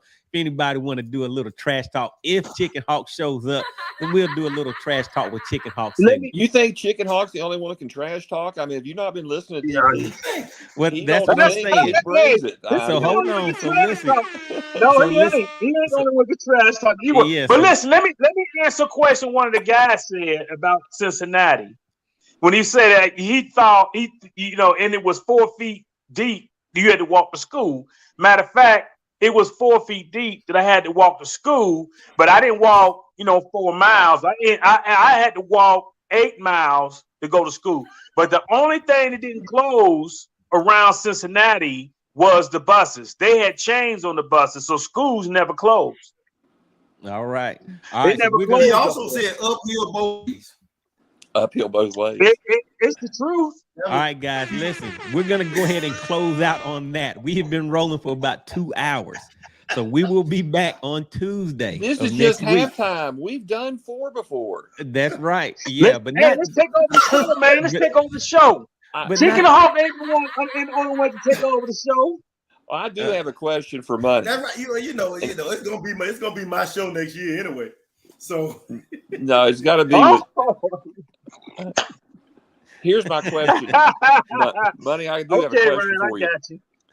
Of course, I've been on here since been watching almost from the beginning when you first started, as far as this. But I'd like to hear your life story, as far as growing up and how you got to here, just the progression, to get to know more about you besides the MoneyBass and the electronics. Oh, okay. So you heard the stuff that I was saying earlier about. Okay, so you're talking about outside of that. Yes. Gotcha. Okay, I might have to. If you're comfortable with that, and I got on late this evening, so because I was at the gym working out, getting ready for the 2023 season, so I don't have them back problems and in the recline. All right. Well, look, because just go back and check, and because I did go over that earlier in the live stream. Okay. Yeah, all the way through. So I'll actually clip that out and put it in a separate video and see if anybody wants to watch that. But I'll put that out for you guys. But like I said, guys, we're closing out. We've been rolling for over 2 hours, so we will be back next week. All right, let me go ahead and start dropping y'all down. So all right, Harry. Well, all right, DP. Merry Christmas from dropping in. All right, there we go. All right, Chicken Hawk, there we go. Let's just see. We got 2 more comments in here. So we got my opinion checking in. Really, really appreciate it. and LJ. Oh, Oh, Lord. He started out walking to school 12 miles in the snow and sleep barefoot. All right. And All catching right. fish at the same time, just so he has something not that fishing. evening. Not fishing while he was okay. And then so we got Randy saying, I love your blog. All right. Really, really appreciate it, guys. Really appreciate everybody stopping in for the live stream. Make sure you tune in. And also, if you did not hit the like button on the way in, please make sure you go ahead and hit the like button. It does really help out the channel. Been another good one, guys. Really, really had a great time. Red Boat, make sure you come back to us. Let us know how everything went. And who was it that was going to Lake Hartwell? Bottom Line Outdoors. All right. So yeah, you guys hit us back on Tuesday. Let us know how you did. All right, Chicken Hawk. Appreciate you stepping up. We'll be back on Tuesday, man. All right, man. All right. All right, guys. I appreciate everything, and I will see you on the next video. Oh, and a special shout out to the sponsor of the show. We had Square Biz. We also had, let me see, where are we at? We had Mark Scott. He is the sponsor of tonight's live stream. And we also had Uncle Stu stepped in. We had Jason. He also stepped in, member of the money team. James DeBrol is a member of the money team. And there we go, guys. Shout out to everybody. Really appreciate it. Pat stepping in real quick. Chicken Hawk should tune in every week. All right, there we go. All right, guys. So yeah, whenever he comes up, we'll do a quick segment, Trash Talk with Chicken Hawk. I'll have to set up a timer, guys. And that way, you know, we can kind of rotate some people in and out. But yeah, so it's a work in progress, having fun on the live streams. All right, guys, I will see you on the next live stream. Make sure that you check out the videos that I'll be dropping through the week, guys. Really appreciate the support. I will see you guys.